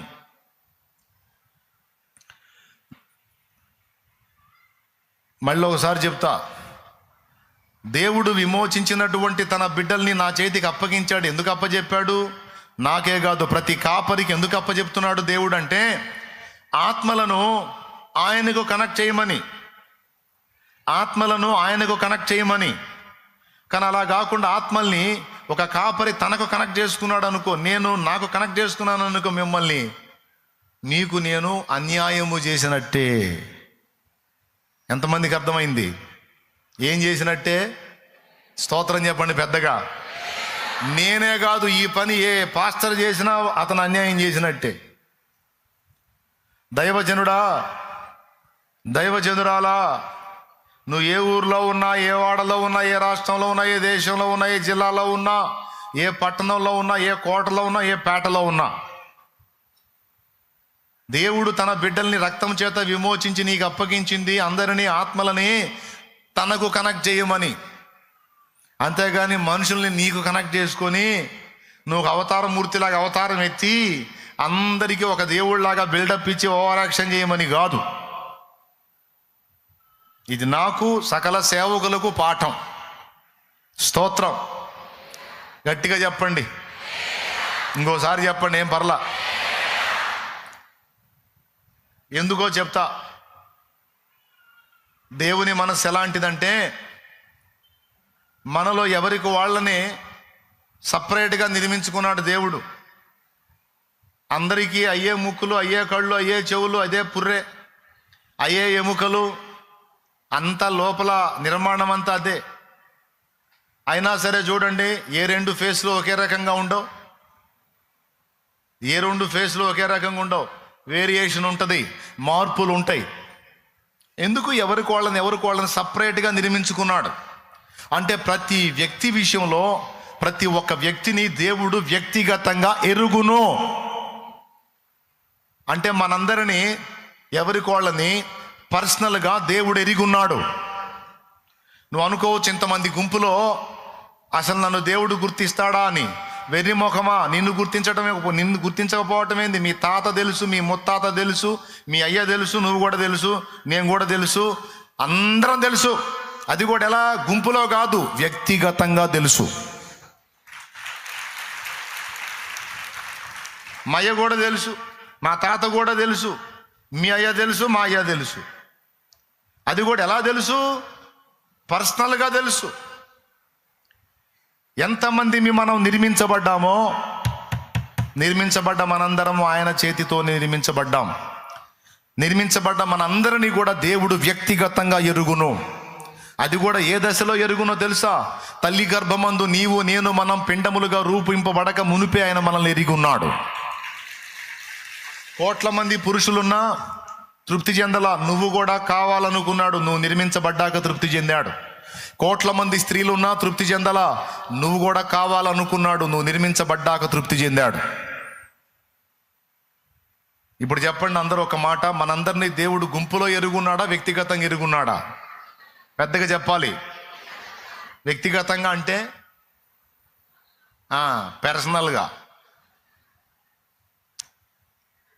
పర్సనల్గా మనల్ని దేవుడు ఎరుగున్నాడు. మనల్ని అందరినీ ఆయన మానిటరింగ్ చేస్తూ ఉన్నాడు, అందరిని అబ్జర్వ్ చేస్తూ ఉన్నాడు. ఎప్పటి నుంచాయా? తల్లి గర్భంలో పిండంగా రూపింపబడ్డ దగ్గర నుంచి మనం ఇప్పటిదాకా మన ప్రతి మజిలీని కూడా దేవుడు అబ్జర్వ్ చేస్తూ ఉన్నాడు. వ్యక్తిగతంగా పర్సనల్గా మనల్ని డీల్ చేస్తూ ఉన్నాడు ఆయన. బాగుంది. ఇక్కడ సమస్య ఏంటంటే మనందరినీ దేవుడు వ్యక్తిగతంగా ఎరుగును, మనం కూడా దేవుణ్ణి వ్యక్తిగతంగా ఎరిగి ఉండాలి, కలుసుకోవాలి. మనం కూడా పర్సనల్గా దేవునితో వ్యవహరించాలి, నడుచుకోవాలనేది ఆయన కోరికే. నువ్వు దేవుణ్ణి కలుసుకోకుండా, నువ్వు దేవునితో పర్సనల్ కాంటాక్ట్ పెట్టుకోకుండా మధ్యలో ఈ పాస్టర్ అనేవాడు దూరాడు అనుకో, ఏమైతుంది? అర్థం కాలేదా? ఇది అర్థం కాకపోవటానికి ఏముంది? మధ్యలో ఈ సేవకుడు అనేవాడు దూరాడు అనుకో, అప్పుడు ఆయన ఏమంటాడు, రే దరిద్రుడా, ఏ అడ్డంకులు లేకుండా ఆమెని అతన్ని నాకు దగ్గర చేస్తావని నిన్ను సిద్ధపరిస్తే వానికి నాకు మధ్య నువ్వు దొరబడ్డావేమిరా, నువ్వు దూరావేంది, నా ప్లేస్ నువ్వు ఆక్యుపై చేస్తున్నావేంటి, దౌర్భాగ్యుడా అంటాడు. కాబట్టి కాపరి అనేవాడు సంఘమునకు చేసే అన్యాయాలలో మొట్టమొదటిది, విశ్వాసి వ్యక్తిగతంగా దేవునితో సంబంధం ఏర్పరచుకోకుండా అన్నీ తానే అయినట్టు బిల్డప్ ఇవ్వటం, అన్నీ తానే అయినట్టు ప్రజలను తన తట్టు ఆకర్షించుకోవడానికి ప్రయత్నించటం సంఘమునకు ఒక విధమైనటువంటి అన్యాయం. నేను చెప్తున్నా, అలాగంటే మరి కాపర్ని లెక్క చేయొద్దా అంటే లేదు లేదు, గౌరవించాల్సిందే, ప్రేమించాల్సిందే, సన్మానించాల్సిందే. నీకు వాక్యోపదేశం చేసేవాడు మిక్కిలి సన్మానమునకు పాత్రుడని ఎంచమన్నాడు. ఇవన్నీ ఓకే, కానీ దేవుడి కంటే కాదు, దేవుని స్థానం దేవునిది. దేవుని తర్వాత దేవుణ్ణి నీకు దగ్గర చేసిన దైవజనుడు. అంతేగాని దేవుని స్థానం తీసుకెళ్ళి దైవజనుడికి ఇవ్వకూడదు కదా. కానీ కొంతమంది ఆ విధమైన రూట్లోకి వెళ్ళినందున సంఘమునకు అన్యాయం జరిగింది. సంఘమునకు ఇప్పుడు దైవజనుడే తప్ప దేవుడు పెద్దగా పట్టడు అనే భ్రష్ట స్థితికి సంఘము ఎన్నడూ దిగజారకూడదు. కాబట్టి ఇక్కడ మొట్టమొదటి విషయంగా మీరు గుర్తుపెట్టుకోవాలి, లైఫ్ లాంగ్ గుర్తుపెట్టుకోవాల్సిన విషయం ఏంటంటే, మనందరం కూడా వ్యక్తిగతంగా ఆయన్ని కలుసుకోవాలని, ఆయన్ని తెలుసుకోవాలని, వ్యక్తిగతంగా మనం ఆయనతో కాంటాక్ట్ అవ్వాలని, ఆయనతో నడుచుకోవాలని దేవుడు కోరుతున్నాడు. ఇక్కడ మధ్యలో ఎవరిని పెట్టడానికి వీల్లేదు, ఏ తల్లిని పెట్టడానికి లేదు, ఏ తండ్రిని పెట్టడానికి వీల్లేదు. బాయ్ అర్థమైందా? పెద్దోడు చిన్నోడు, స్త్రీలు పురుషులు అందరూ వినండి. మనమందరము వ్యక్తిగతంగా దేవుణ్ణి కలుసుకోవాలి, అది ఆయన కోరికే. కాపరి అందినా అందకపోయినా, నాయకుడు ఉన్నా లేకపోయినా, మనమైతే చెడకుండునట్లు పడకుండునట్లు మనము దేవునితోనే నడవాలి, దేవునితోనే నడవాలి, దేవునితో నడవాలి. ఇది నేర్పాలి. కానీ ఈరోజు కొంతమంది పరిస్థితి చూస్తే ఎలా ఉందో తెలుసా? దేవుని సముఖంలోకి వచ్చి దేవుని సన్నిధిలో గోజాడకుండా, దేవుని సముఖంలోకి వచ్చి దేవుని సన్నిధిలో గోజాడకుండా నా కోసం ఎదురు చూసే వాళ్ళని చూశాను నేను. అంటే వాళ్ళు దేవుని సన్నిధికి వచ్చారు, దేవుని మందిరానికి వచ్చారు, వాళ్ళు వ్యక్తిగతంగా దేవునితో కలుసుకోరు. వాళ్ళకి పాస్టర్ కావాలి, లేదా సేవకుడు కావాలి, లేదా కాపరి కావాలి. నేను అంటాను, ఆత్మీయ పిల్లతనం అది. ఎంతకాలం మీరు అలా పిల్లకాయలుగా ఉండగోరుతారు? మీరు ఎదగరా? వ్యక్తిగతంగా దేవునితో నడుచుకోవటాన్ని సాధన చేయరా? వ్యక్తిగతంగా మీరు దేవుడు మీరు కలిసి నడిచే అనుభవాల్లోకి రారా? మీరు పరిపూర్ణులు కారా? బతుకంతా పిల్లల్లాగానే ఉంటారా? పరిపూర్ణుడు అంటే అవయవ సౌష్ఠవం కలిగిన వాడు, అవయవాలన్నీ కూడా సరిగా ఉత్పత్తి అయిన వాడు, పెద్దవాడు, ఎదిగిన వాడిని పరిపూర్ణుడు అంటారు. యేసయ్య ఏం కోరాడు? మనల్ని పరిపూర్ణులుగా ఉండాలని కోరాడు, కానీ పిల్లకాయల్లాగా ఉండాలని కోరలేదు. ఈ తరము వారిని దేంతో పోల్తును? సంత వీధులలో పిలుపులాటలు ఆడుకొని పిల్లకాయలను పోలున్నారన్నాడు యేసయ్య. సంవత్సరాలు గడిచే కొద్దీ ఎవరో నీ వెనక ఉండాలి, ఎవరో పుషప్ చేయాలి, ఎవరో నిన్ను ప్రోత్సహించాలి, ఎవరో నిన్ను భక్తికి రేపాలి, ఎవరో నిన్ను నడపాలి, లేకపోతే నువ్వు కదలవు, నువ్వు ముందుకెళ్ళవు, నువ్వు ఎదగవు వదగవు అనే దౌర్భాగ్య స్థితిలో చాలామంది ఉన్నారు. ఎంతకాలం? ఎన్ని సంవత్సరాలు? నీ జీవితం అంతా అంతేనా? ఒక దశలో ఆత్మీయ నాయకుడు, లేకపోతే ఆత్మీయులు, ఒక దశలో ఆత్మీయ పసితనంలో నువ్వు ఎదుగుదలలోకి వచ్చే కొద్దీ వీళ్ళని గౌరవించాలి, కాదని నేను అనట్లేదు, కానీ నువ్వు ఎక్కువగా దేవునికి దగ్గర అవ్వాలి. అర్థమైతే గట్టి కొట్టు. ఎవరికి దగ్గర అవ్వాలి? ఎవరితో వ్యక్తిగత సంబంధాన్ని ఏర్పరచుకోవాలి? అది ఎందుకంటే ఎవరికి వాళ్ళకి వ్యక్తిగతంగా దేవుడు వారితో మాట్లాడాలని ఆశిస్తున్నాడు. ఎవరికి వాళ్ళకి వ్యక్తిగతంగా వారితో దేవుడు వ్యవహరించాలని కోరుతున్నాడు. ఎవరికి వాళ్ళకి వ్యక్తిగతంగా దర్శనమిచ్చి వాళ్ళని బలపరిచి తన కొరకు వారిని రేపాలని దేవుడు ఆశపడుతున్నాడు. సేవకుల బాధ్యత ఎంతవరకు అంటే తమకు అప్పగింపబడిన మందను దేవునికి లింక్ చేసేంత వరకు. నేను గమనిస్తూ ఉన్నాను, జూనియర్స్ కొత్త వాళ్ళు క్యూలో నిలబడ్డారంటే అర్థం ఉంది. సీనియర్సు మోకాళ్ళుని ప్రార్థన చేసి దైవస్వరం వినగలిగే అంతస్తుకు ఉండాల్సిన వాళ్ళు ప్రార్థన చేసి రోగుల మీద చేతులు ఉంచినప్పుడు ప్రజలకు స్వస్థత కలగాల్సినటువంటి అంతస్తులో ఉండాల్సిన వాళ్ళు గుంపులో గ్లోరీ లాగా వచ్చి వాళ్ళు కూడా క్యూలో నిలబడి నా నెత్తిన కూడా చేయబెట్టన్నా అన్న స్థితికి ఉంటే అది నాకు బాధ. నేను చెప్పింది ఎంతమందికి అర్థమైంది? ఒకవేళ నీ గుండె చెదిరితే, నీకు ఏదన్నా సమస్య ఉంటే, నువ్వు ఏదన్నా బలహీనపడి ఉంటే, వ్యక్తిగతంగా నువ్వు ప్రార్థన చేసుకునే పరిస్థితి కూడా లేకపోతే, నువ్వు నన్ను ఆశ్రయించటం, నేను నీ పక్షంగా దేవుని వేడుకోవటం, నీ మీద చేతులు ఉంచటం సబబు. కానీ నీ మెట్టు ఎలాంటిదంటే, నువ్వు 10 మందికి ఉపదేశం చేసి, 10 మంది కోసం ప్రార్థన చేసి, 10 మందిని బలపరిచి ఒక గుంపుని క్రీస్తు కొరకు కట్టగలిగేంత ఆత్మీయ అంతస్తుకు దేవుడు నిన్ను ఎదిగించాడు. ఆ మెట్టుకు ఎదిగి కూడా నువ్వు సంవత్సరాలు గడిచి కూడా ఇంకా నువ్వు చిన్న బిడ్డలాగా ప్రవర్తించడం అనేది ఒక కాపరిగా నాకు బాధ, నా దేవుడికి కూడా బాధ. ప్రార్థన తోటకి వెళ్తామా? నేను కనబడనంత వరకే మన వాళ్ళకి భారం. తోటలో పొర్రపాటున నేను కనపడ్డానా? వాళ్ళు అసలు తోటకి ఎందుకు వచ్చారో, ఏ అనుభవం కోసం వచ్చారో దాన్ని వాగులో కలిపేస్తారు. ఇక నేను వచ్చిన దాకా అది ఎన్ని గంటలైనా సరే నిలబడే ఉంటారు, వరద బాధితుల్లాగా. వెర్రి మొఖాలు గజు. అసలు ఎందుకు వచ్చావు ప్రార్థనా తోటకు? నువ్వు ఎవరిని కలుసుకుందామని వచ్చావు? శాలేమన్న ఉంటాడని వచ్చావా? శాలేమన్న దర్శిస్తాడని వచ్చావా? ఎవరి కోసం వచ్చా? దేవుని కోసం వచ్చావు. దేవుని కోసం వచ్చినప్పుడు దేవునితో కూర్చో. శాలేమన్న వస్తే అంత, రాకపోతే అంత. నువ్వు దేవుని కోసం వచ్చినప్పుడు దేవుడు గొప్ప, శాలేమన్న గొప్ప? నాకు అనిపించింది, నన్ను చూసి ప్రార్థనలోంచి లేచి వచ్చిన మనిషి నాకు కంటబడితే లాగి పీకితే గిర్రం తిరుగుతారన్న కోపం వచ్చింది. అంత కోపం వచ్చింది అనమాట. తప్పు కదా. నేను ఎక్కువ, యేసయ్య ఎక్కువ? మరి నన్ను చూసి నువ్వు ఎట్లా ఆయన పక్కన పెట్టొస్తా? మళ్ళీ ఏం డైలాగ్ తెలుసు? యేసయ్య నిన్ను పంపించాడు అన్నయ్య. వయమ్మో, యేసయ్యే నిన్ను పంపించాడు అన్నయ్య.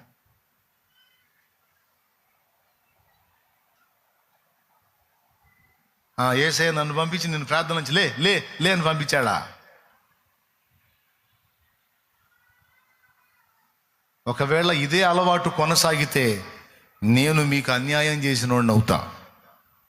అది తప్పు బిడ్డ, అది తప్పు. ఒకవేళ నువ్వు జీవితం అంతా అలానే అలవాటు పడిపోతే నువ్వు ఆత్మీయ పసికూనలాగే నీ బతుకంతా తెల్లార్చుకుంటావు. నా కోరిక కానీ నా తండ్రి కోరిక కానీ అది కాదు. నువ్వు ఎదగాలి, ఆత్మీయ పరిపక్వత పొందాలి, నువ్వు ఆత్మలను బలపరిచే తల్లివి కావాలి, ఆత్మీయ తల్లివి కావాలి, ఆత్మీయ తండ్రివి కావాలి. నువ్వు నా కోసమో, మరో దైవజనుడి కోసమో, మరో స్వస్థత ప్రార్థన చేసే వాళ్ళ కోసమో, మరో స్వస్థత కూటం కోసమో ఎదురు చూసేటువంటి పరిస్థితుల్లో నువ్వు ఉండొద్దు. సమస్యని దేవుని పాదాలు పట్టుకొని వ్యక్తిగతంగా నువ్వు డీల్ చేసుకునే మెట్టుకు నువ్వు ఎదగాలి. సంఘమా, ఇది నువ్వు నేర్చుకోవాలి. నిజంగా అర్థమైందా? అర్థం కాలేదా? ఎంతమందికి అర్థమైంది? దేవుడు అన్యాయస్తుడా కాదుగా. మనందరినీ ఆయన వ్యక్తిగతంగా ఎరుగున్నాడు. మనం కూడా ఆయన వ్యక్తిగతంగా ఎరిగి ఉండాలని ఆశపడుతున్నాడు.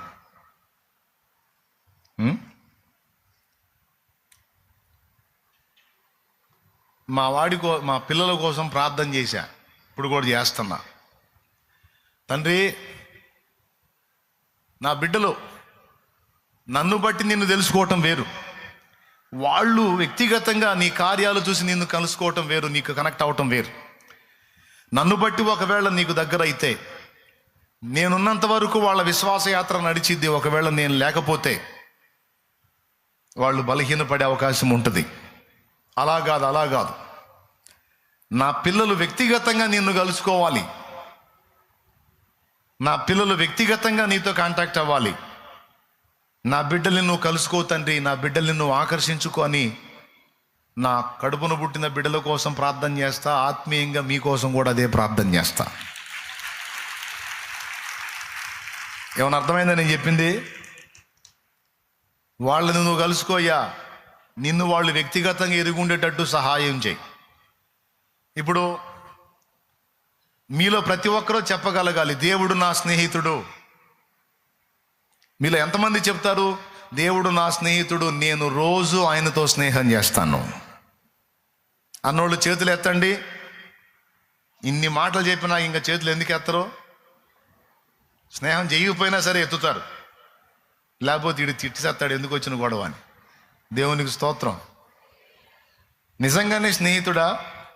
ఎంతమంది యథార్థంగా చెప్తారు చెప్పండి? నిజంగా దేవుడితో స్నేహం చేస్తున్నారా?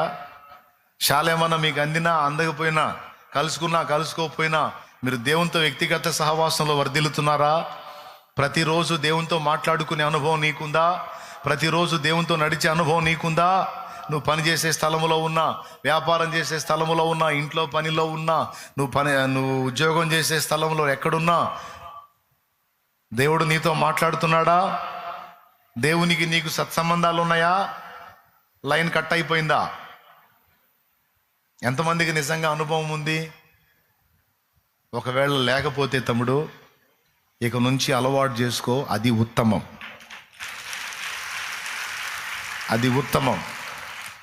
నువ్వు మామూలుగా ఒకవేళ ఆ రూట్లోకి రాలేదనుకో, కృపగల దేవుడు ఒక పని చేస్తాడు.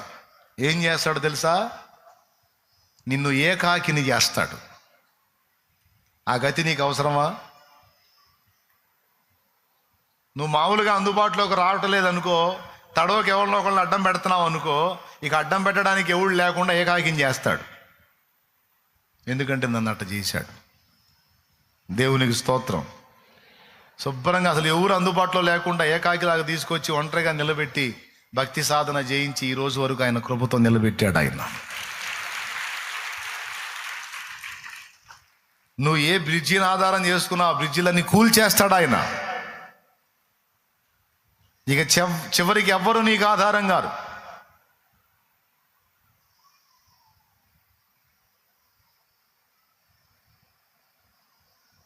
ఏకాకి జీవితం భక్తులకి అలా తీసుకొచ్చి అలా నేర్పాడు. పౌలుని అరేబియా దేశం తీసుకెళ్ళాడు. యోహానుని పద్మసు ద్వీపమున ఏకాకిం చేశాడు. అవునా? ఏలియాని అరణ్యపు అనుభవంలో తీసుకెళ్ళాడు. బాప్తిజమిచ్చు యోహానును కూడా అరణ్యపు అనుభవంలో తీసుకెళ్ళాడు. యేసయ్య కూడా ఏకాంత అనుభవం, ఒంటరి అనుభవం జీవించాల్సి వచ్చింది అరణ్యంలో. ఇదంతా ఏం చెప్తుంది? మనందరం వ్యక్తిగతంగా దేవునితో సంబంధం ఏర్పరచుకోవాలి. ఆయన, నువ్వు ఆయన. చెప్పు, నేను నా ప్రభు నేను. ఇప్పుడు మీరే చెప్పుకోండి. అబ్బాయి అందరు చెప్పండి, శత్రు కాదు, చెప్పండి, సీరియస్ చెప్పండి. నేను నా ప్రభు నేను. ఆయన నా స్నేహితుడు. చెప్పు, ఆయన నా స్నేహితుడు, ఆయన నా నాయకుడు, ఆయన నా సలహాదారు, ఆయన నా ఆలోచనకర్త, ఆయన నా ప్రాణప్రియుడు. ఆయనేనా? శాలేమన్నా? శాలేమన్నా అంటే పోతావు పాతాళానికి. ఆయన ఎవరాయన? ఆయన నా బలమా, నా కోట, ఆరాధన నీకే. నా బలమా, నా కోట, ఆరాధన నీకే. నా దుర్గమా, ఆశ్రయమా, ఆరాధన నీకే. నా దుర్గమా, ఆశ్రయమా, ఆరాధన నీకే. ఆరాధన, ఆరాధన. అబ్బా తండ్రి నీకేనయ్యా. రాజా నీ భవనములో రేయింపవలు వేచియుందును. యేసు రాజా నీ భవనములో రేయింపవలు వేచియుందును. దేవునికి మహిమ. హల్లెలూయా. ప్రియులారా, ఆత్మీయ నాయకుడు అవసరం. ఎందుకంటే మిమ్మల్ని దేవునికి దగ్గర చేయటానికి, మిమ్మల్ని ఎదుగుదలలోకి నడిపించడానికి, మిమ్మల్ని పరిపూర్ణులుగా తీర్చిదిద్దడానికి పరిశుద్ధాత్మ దైవజనుల్ని వాడుకుంటాడు. దైవజనులకు గౌరవం ఇవ్వాల్సిందే, వాళ్ళకి ఇచ్చే విలువ వాళ్ళకి ఇవ్వాల్సిందే, వాళ్ళకి ఇచ్చే మర్యాద వాళ్ళకి ఇవ్వాల్సిందే. అయితే నీ బాధ్యత ఏంటో కూడా నువ్వు గుర్తిరిగి ఉండాలి. దేవుడు నాకు ఆ స్పృహనిచ్చాడు. దేవుడు నన్ను వ్యక్తిగతంగా కలుసుకున్నాడు, నేను ఆయన వ్యక్తిగతంగా కలుసుకున్నాను కనుకనే ఎవరు నాకు అందుబాటులో ఉన్నా లేకపోయినా విశ్వాసంలో నేటి వరకు నిలిచి ఉండే కృప పొందాను. లేకపోతే ఏం జరిగిందో తెలుసా? కొంతమంది అట్టుంటారు తెలుసా? వాళ్ళని ముందుకు నడిపించే వాళ్ళు ఉన్నంత వరకు వాళ్ళ భక్తి, వాళ్ళ ఆత్మీయత, వాళ్ళ ప్రార్థన, వాళ్ళు సంఘానికి రావటం, విశ్వాసంలో ఉండటం. సహవాసం దూరం అయిందనుకో లోకంలో కలిసిపోతారు. పాపంలో పడిపోయేవాళ్ళు కొంతమంది, విగ్రహారాధనకి వెళ్ళిపోయేవాళ్ళు కొంతమంది, ప్రార్థన ఎగ్గొట్టేవాళ్ళు కొంతమంది, సహవాసానికి దూరం అయి తమను తాము నాశనం చేసుకునేవాళ్ళు కొంతమంది. ఎందుకు ఇలా అయిపోయావంటే ఏం చేద్దామన్నా, నన్ను నడిపించేవాళ్ళు ఎవరు లేరన్నా. అంతకుముందు నడిపించి అన్న దూరం అయ్యాడన్నా, అంతకుముందు నడిపించి అక్క దూరం అయిందన్నా, సల్లారానన్నా.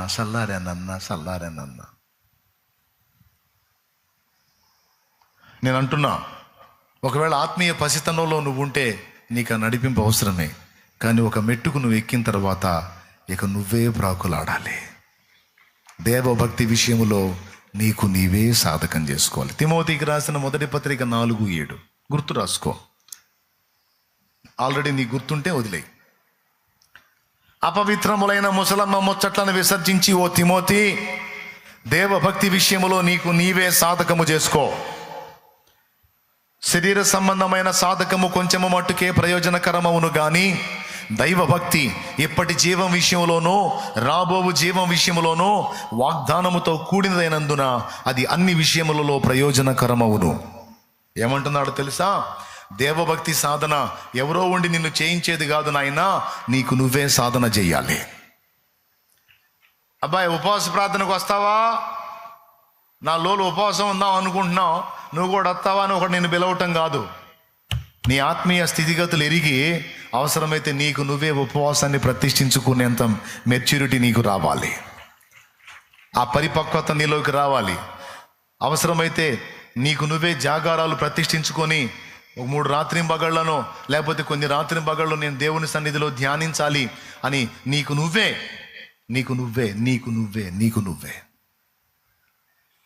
అలా ఎప్పుడైతే మీరు వ్యక్తిగతంగా దేవునితో అనుబంధాన్ని ఏర్పరచుకుంటారో, ఎప్పుడైతే వ్యక్తిగతంగా దేవుని యొద్ద నుండి మీకు సారం వస్తుందో, నేను చెప్తున్నాను, ద్రాక్షవల్లి ఫలించినట్టు మీరు ఫలిస్తారు. గట్టిగా ద్రాక్షవల్లి ఫలించినట్టు ఫలిస్తారు.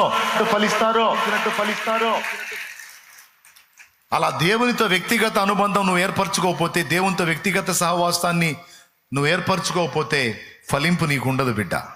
అసలు నువ్వు నిలబట్టమే కష్టమైపోయింది. యేసయ్య ఏం చెప్పాడు తెలుసా? ద్రాక్షవల్లి పాస్టరు, తీగలు మీరు అన్లా. స్తోత్రం.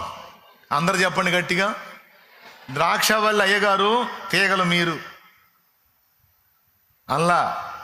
ద్రాక్షవల్లి నేను, తీగలు మీరు. నా పరలోకపు తండ్రి వ్యవసాయకుడా, నా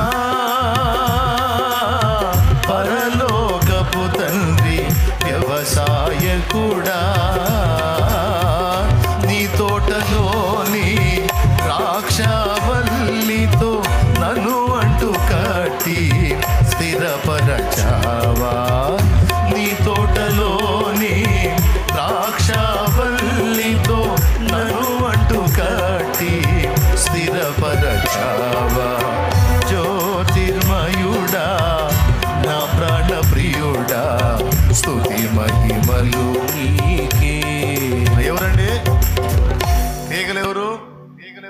తీగలా ఈగలా? తీగలెవరు? ద్రాక్షవల్లి ఎవరు?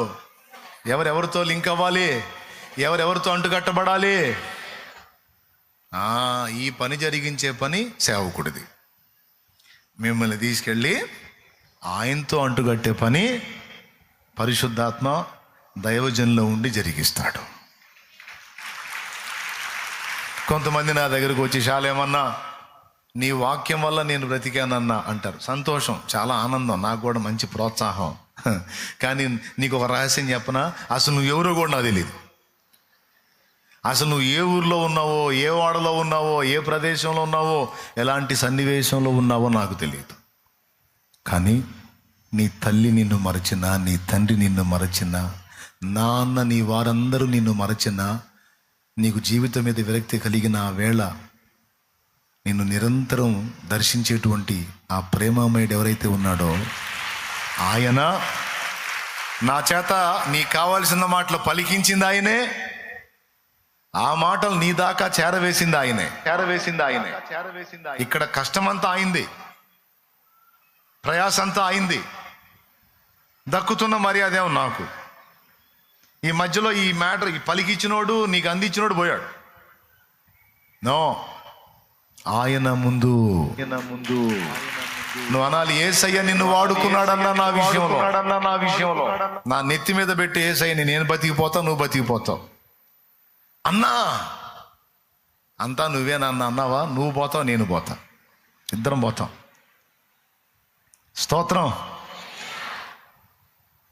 ఒకవేళ ఏదైనా ఒక మాట నీకు అందిందా, ఆ మాట నా చేత పలికించింది ఆయనే, అది నీ చెవికి చేరవేసింది ఆయనే. నువ్వు రకరకాల సన్నివేశాల్లో ఉన్నప్పుడు అన్ని పరిస్థితులకు అనుగుణ్యంగా ప్రతి దినము ఈ బలహీనుడి చేత నీకు కావలసిన వర్తమానాన్ని పలికిస్తుంది నా పరిశుద్ధాత్మ దేవుడు, నా యేసయ్య, నా తండ్రి. స్తుతి మహిమ ఘనత యుగయుగాలకు ఆయనకే చెందునుగాక. నేనే కాదు, ఏ దైవజనుడైనా ఎవరు నీ కొరకు వాడబడినా వాడుకున్నది దేవుడు. వారి నోటికి మాట ఇచ్చింది దేవుడు, పాట ఇచ్చింది దేవుడు, పలికిచ్చింది దేవుడు, అది నీకు అందేటట్టు చేసింది దేవుడు. బిడ్డలారా, మొదటి విషయం గుర్తుపెట్టుకోండి. నేను ఎక్కువ చెప్పదలుచుకోవాలి, 2 ముక్కలు చెప్పి ముగిస్తా. ఇది చాలా కీలకమైంది, ఇది మీ అందరూ అలవాటు చేసుకోవాల్సింది, సాధన చేయాల్సింది. నేను చెప్పినట్టుగాని మీరు సాధన చేస్తే మీలో ఎవ్వరు కూడా బలహీనలు ఉండరో. ప్రతి ఒక్కడు కూడా సైతానుగాడి కోటలు కూల్చే బాంబుల్లా తయారవుతారు, ఫిరంగి గుండుల్లా తయారవుతారు ఒక్కొక్కడు. నేను చెప్పినట్టు మీరు రెడీ అయితే, లేకపోతే ఎందుకు పనికిరారు.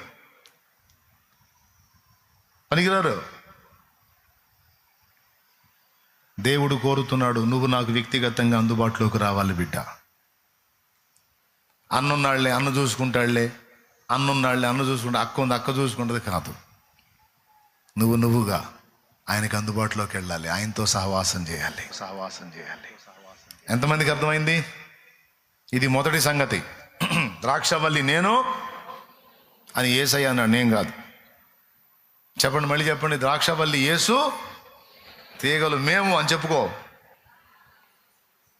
అంటుకట్టే పని అది, అంతవరకే. తండ్రి ఆయన పిల్లలు మీరు. మధ్యవర్తిది ఏముంది? అవునా? ఎంతవరకు? ఒకవేళ మీ నాన్నని మీరు వ్యక్తిగతంగా తెలుసుకుంటే, మీ నాన్నని మీరు వ్యక్తిగతంగా కలుసుకుంటే, ఆయన నుండి డైరెక్ట్గా మీకు సరఫరా వస్తే ఖచ్చితంగా నువ్వు అధికారాన్ని పొందుతావు, అభిషేకాన్ని పొందుతావు, శక్తివంతమైన సాధనమై వాడబడతావు. నేను చెప్పే ఈ మ్యాటర్ అందరికి అర్థం అయినా కాకపోయినా కొంతమంది ఉంటారు, ఖచ్చితంగా వాళ్ళకి ఎక్కిద్ది, వాళ్ళకి ఎక్కాలనే చెబుతున్నా. దేవునికి స్తోత్రం కలుగును గాక. కొంతమంది మైండ్కి ఎక్కిద్ది, ఎక్కాలనే చెబుతున్నా. కొంతమందికి ఎక్కదు, వదిలే. ఇక వాళ్ళు ఏం లేదు, అయ్యో కానీ అయ్యా తొందరగా కానిచ్చి అట్ట అంటే చాలయ్యా ఆగిపోతాం అనుకునే వాళ్ళు ఉంటారు. వాళ్ళ బాధలు వాళ్ళ పసిపిల్లలు వాళ్ళకి నేను కావాల్సిందే. స్తోత్రం. వాళ్ళకి నేను కావాల్సిందే. ఇక నేను కనపడకపోతే వాళ్ళు లైన్లోకి రారు. వాళ్ళు ఎదిగిందాక నేను ఆల్రెడీ ఎదుగుదలలోకి వచ్చిన సీనియర్స్కి చెప్తున్నాను, నేను దయచేసి గుర్తించండి. ఒకవేళ నేను ఇది మీకు నేర్పకపోతే మీకు దుర్మార్గంగా అన్యాయం చేసిన వాడిని అవుతాను. నేనే కాదు, ఏ దైవజనుడు ఈ విషయాన్ని మీకు నేర్పకపోయినా అతను అన్యాయం చేసిన వాడు అవుతాడు. కాబట్టి అందరికీ ప్రేమతో చెప్తున్నాను, సేవకులకు కూడా చెప్తున్నాను. కొంతమంది సేవకులు నేను కలవలేదని ఫీల్ అయ్యేవాళ్ళు ఉంటారు, విశ్వాసులు నేను కలవలేదని ఫీల్ అయ్యేవాళ్ళు ఉంటారు. ఎంతవరకు కలుస్తానో ఎందాక కలుస్తాను నేను కలవకపోతే ఇంకేమవుతావు నువ్వు? మరి చాలేమన్నా కలిసినా కలవకపోయినా, ఈ ఊర్లో ఉన్నా ఇంకొక ఊర్లో ఉన్నా, ఎక్కడున్నా సరే నీ భక్తిలో మార్పు రాకూడదు, నీ ఆత్మీయతలో మార్పు రాకూడదు. నేను ఉన్నా ఊడినా దేవునికి నీకున్న సంబంధం తెగిపోకూడదు. కొంతమంది నా మీద అలిగేవాళ్ళు ఉన్నారు. 6 సార్లు వచ్చానన్నా, 6 సార్లు వచ్చా. పాస్టర్ గారు ఒక ఆయన అంటున్నాడంట, మొన్న ఇప్పటికి 6 సార్లు వచ్చా, ఆ శ్యామ్ అన్న గలవ నీట్లన్నాను. పాప ఆ శ్యామ్ ఒక విలన్ అయిపోయాడు. దేవునికి స్తోత్రం. శ్యామ్ దేవుందండి పాపం. నేను ఏ రోజు ఏడుంటానో నాకే తెలియదు, ఏ పూట ఎడిపోతానో నా చేతుల్లో లేదది. ఆయనకేం తెలుసు పాపం. దైవజనుడా, నువ్వు సంఘాన్ని కలపాల్సింది శాలేమన్నతో కాదు పిచ్చోడా, నువ్వు యేసయ్యతో కలుపు సంఘాన్ని. యేసయ్యతో కలుపు, అది వర్ధిల్లిద్దే. యేసయ్యను వాళ్ళు కలుసుకునేటట్టు చెయ్యి. అందులో నుంచి సేవకులు లెగుస్తారు, అందులోంచి పరిచారకులు లెగుస్తారు, అందులో నుంచి ఆత్మలను రక్షించే యోధులు లెగుస్తారు. నువ్వు అలా కాకుండా ఎవరికో ఒక నాయకుడికి నువ్వు అలవాటు చేసి ఒక నాయకుడికి చూపిస్తే మనిషికి చూపించడం వల్ల ప్రయోజనమే ఉంది. నేనే నాయకుడికి పరిచయం చేసి ఏ నాయకుడిని అలవాటు చేశాను నేను చెప్పండి. నాకు దొరికిన బిడ్డలందరినీ తీసుకెళ్ళి ఏసైకి లింక్ చేయటం మొదలుపెట్టా. ఈరోజు కూడా నేను చేస్తుంది అదే, ఇక ముందుకు అదే చేస్తా. ఏమైనా ఇబ్బంది పెడతానా? క్లియర్గా అర్థమవుతుందా? అట్టు తిరగేస్తున్నా అదే మ్యాటర్ని బాగా మైండ్కి ఎక్కాలని. స్తోత్రం. ఆడవాళ్ళు అట్టు చేసేటప్పుడు తిరగేస్తారు అటు ఇటు, అదే మ్యాటర్ తిప్పించి మళ్ళీ అదే చెబుతున్నా. మాకు కూడా అర్థమవుతుందిలే అన్నట్టు ఫేసులు పెట్టారు. ఇప్పుడు 2వ పాయింట్కి వస్తా. దేవునికి స్తోత్రం. ఎవరితో లింక్ అవ్వాలి మనం? అబ్రహాము దేవునితో నడిచెను, నువ్వు కూడా దేవునితో నడవాలి. నోవహు దేవునితో నడిచెను, నువ్వు దేవునితో నడవాలి. మోషే దేవునితో నడిచెను, నువ్వు దేవునితో నడవాలి. హనోకు దేవునితో నడిచెను, నువ్వు దేవునితో నడవాలి. యెహోషువ దేవునితో నడిచెను, నువ్వు దేవునితో నడవాలి. సమూయేలు దేవునితో నడిచెను, నువ్వు దేవునితో నడవాలి. అంతా జెంట్స్ పేర్లే చెప్పారు, లేడీస్ రాలేదా? అకుల ప్రిస్కిల్ల దేవునితో నడిచింది. ఎస్తేరు దేవునితో నడిచింది. అన్నాయను ప్రవక్తి దేవునితో నడిచింది. దెబోరా అనే ప్రవక్తి దేవునితో నడిచింది. నువ్వు కూడా దేవునితో నడవాలి చెల్లి. అలవాటు చేసుకో. ఈరోజు నేను మందిరంలో నీకు దొరుకుతారా? నువ్వు బయటికి పోయినాక నీకు ఎక్కడ దొరుకుతానమ్మా నేను? పాడు లోకం, పాపిష్టి లోకం, నీచము నిండిపోయిన లోకం, అసహ్యత నిండిపోయిన లోకం. ఎటు చూసినా పాపం పాపం పాపం, ఆకర్షణలు పాపం ఆకర్షణలు. నువ్వు దేవునితో సరైన సంబంధాన్ని కలిగి ఉండకపోతే పడిపోతావమ్మా. లాగేస్తుందమ్మా లోకం నిన్ను. నువ్వు ఒక మనిషితో అనుబంధం కలిగి ఉండి తృప్తి చెందకూడదమ్మా. నేను వెళ్ళే మార్గము నా యేసుకే తెలియును. నేను వెళ్ళే మార్గము నా యేసుకే తెలియును. శోధించబడిన మీదట నేను సువర్ణమై మారెదను. శోధించబడిన మీదట నేను సువర్ణమై మారెదను. హల్లెలూయా హల్లెలూయా హల్లెలూయా ఆమేన్ హల్లెలూయా హల్లెలూయా హల్లెలూయా ఆమేన్.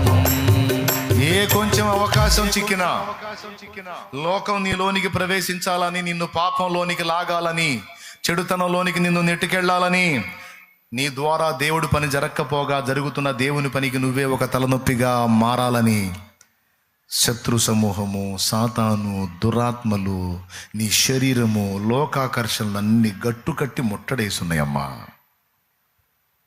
అయ్యా అందుకు చెప్తున్నానయ్యా, అదే నువ్వు ఆయనతో సంబంధం కలిగి ఉన్నావు అనుకోయా, యేసయ్యతో అనుబంధం కలిగి ఉన్నావు అనుకోయా, తిరుగుండదు. నువ్వు జలముల్లో పడి నడిచెళ్ళినా నువ్వు వాటి మీద ఉంటావు, కానీ అవి నీ మీదికి రావు.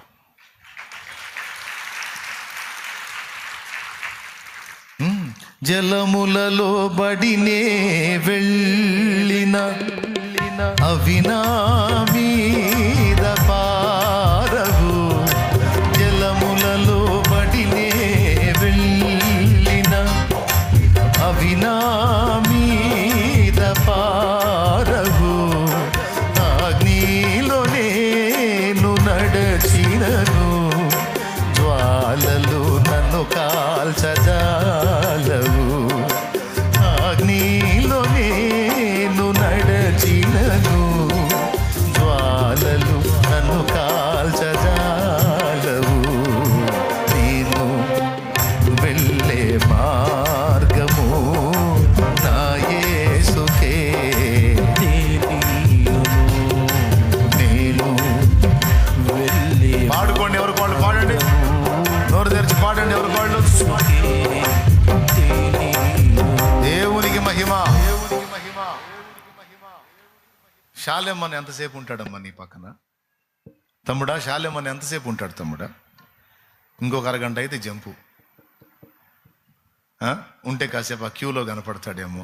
నువ్వు వస్తే ఆకలి అయిపోతే ఇంకంతే సంగతులు. మళ్ళా శుక్రవారం, ఆదివారం, మరి మిగిలిన రోజులు, మిగిలిన గంటలు, మిగిలిన నిమిషాలన్నీ ఎవరుంటారు నాన్న నీతో? సర్వకాల సర్వావస్థల యందు ఆఖరికి నువ్వు ఆదమర్చి నిద్రపోతున్నా కూడా నిద్రపోకుండా నిన్ను వెన్నంటి కాపాడేది యేసయ్య నాయన. నిన్ను నన్ను మనందరినీ కాచేవాడు యేసయ్య.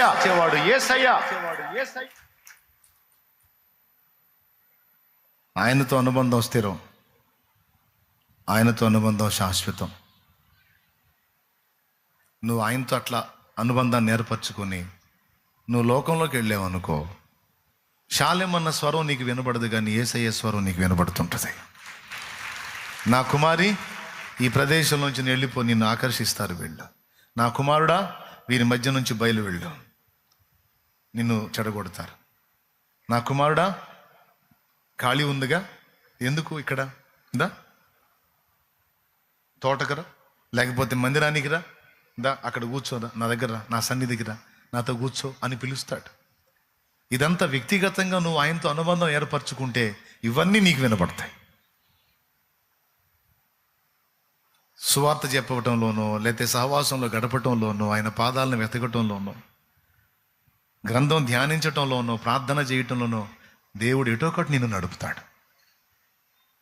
ఆయనతో వ్యక్తిగతంగా నువ్వు అనుబంధం ఏర్పరచుకుంటే, తమ్ముడా నాకేం కొమ్ములు రాలేదు తమ్ముడా, నేనేం స్పెషల్ కాదు తమ్ముడా, దేవుని కృప నాకు దొరికింది, వ్యక్తిగతంగా అనుబంధం ఏర్పడింది. ఆదివారం ఒక కూటంతో తృప్తి చెందేవాడిని కాదు తమ్ముడా, నేను 2 కూటాలు వినేవాడిని ఆదివారం. తెలుసా మీకు? 6 రోజులు కష్టపడి చాకిరీ చేసుకొని కుటుంబ బాధ్యత నెరవేర్చుకొని ఆదివారం సమయం వచ్చినప్పుడు ఉదయం ఒక కూటానికి, నైట్ ఒక కూటానికి వెళ్ళేవాడిని నేను. పగల కూటం చూసుకొని శుభ్రంగా చికెన్ తిని మంచిగా నిద్రపోతే అయిపోతుంది. మళ్ళా 6 రోజులు పని చేయాలి కదా, శక్తి కావాలి కదా, రెస్ట్ తీసుకుందామని. కానీ నాకు తృప్తి కలగలేదు. దేవుడు రేపాడు నన్ను. అందరూ ఒకంత వింటే నువ్వు 2 వినాలి. రా, నీతో పని ఉంది, రా. రేపాడు నన్ను.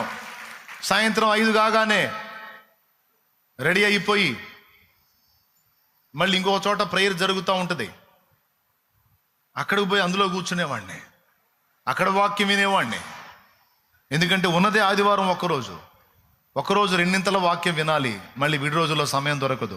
మళ్ళీ మధ్యాహ్నం ఏం చేసామని తెలుసా? తిని నిద్రపోను. ప్రేయర్కి వెళ్ళొచ్చి కూర్చొని భోంచేసిన తర్వాత కూర్చొని మళ్ళీ వాక్యం చదువుకుంటా ఉండేవాడిని, లేదా ఏదో భక్తుడి చరిత్ర చదువుతా కూర్చునేవాడిని. 5 కాగానే లేచి మళ్ళీ సాయంత్రం కూటమి 6ంటికి స్టార్ట్ అయ్యింది. సైకిల్ దొక్కుంటా పోవాలి ఆడికి. 5-6 కిలోమీటర్లు ఉంటుంది ప్రేయర్ జరిగే ప్రదేశం. సైకిల్ దొక్కుంటా పోవాలి, ఆడికి పోయేవాడిని. మళ్ళీ టయానికి అక్కడ అటెండ్ అయ్యేవాడిని. ఎవరూ నడిపించలా, ఎవరూ ప్రోత్సహించలా. దేవుడితో అనుబంధం ఏర్పరచుకున్నాను, దేవుడితో నడవటం నేర్చుకున్నాను. ఆ రోజు నుంచి ఈ రోజు దాకా ఎన్ని పెను తుఫాన్లు ఎదురైనాయో, ఎన్ని శోధనలు ఎదురైనాయో, ఎన్ని ఆటుపోట్లు ఎదురైనాయో, వాటన్నిటిని అధిగమించి ఈనాటికి విశ్వాసంలో నిలిచి ఉండడానికి ఆయనతో నాకున్న వ్యక్తిగత అనుబంధమే కారణం. అయ్యా, మీకు దీని విలువ అర్థమైందా? నేను చెప్పిన దాని విలువ అర్థమైందా? ఈరోజు మీ అందరికీ దేవుని గురించి ప్రకటించి దైవజనుల్ని సిద్ధపరచుకొని, దైవజనులను ప్రోత్సహించుకొని ఒక ఉన్నతమైన పరిచర్య జరుగుతుంది అంటే నా తండ్రి ఎలా నడిపించి ఉండొచ్చో ఒక్కసారి ఊహించండి. మీరు ఏ విధంగా ఆయనకి అనుసంధానం అయి ఉండొచ్చో నేను ఊహించండి. ఇంక వేరే స్పెషల్ ఏం లేదు నాన్న, వేరే స్పెషల్ ఏం లేదు. ఈరోజు కూడా అదే పిచ్చితో పరిగెత్తుతూ ఉంటాను, ఆయన పాదాలే వెతుక్కుంటాను.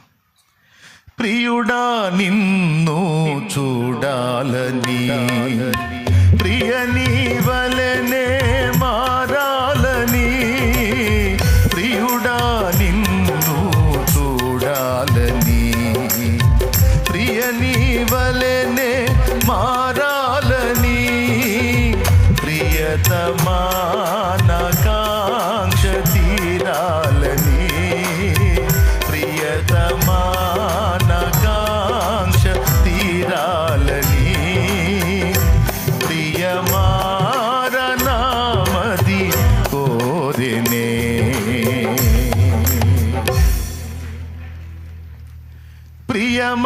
ప్రియమారనామది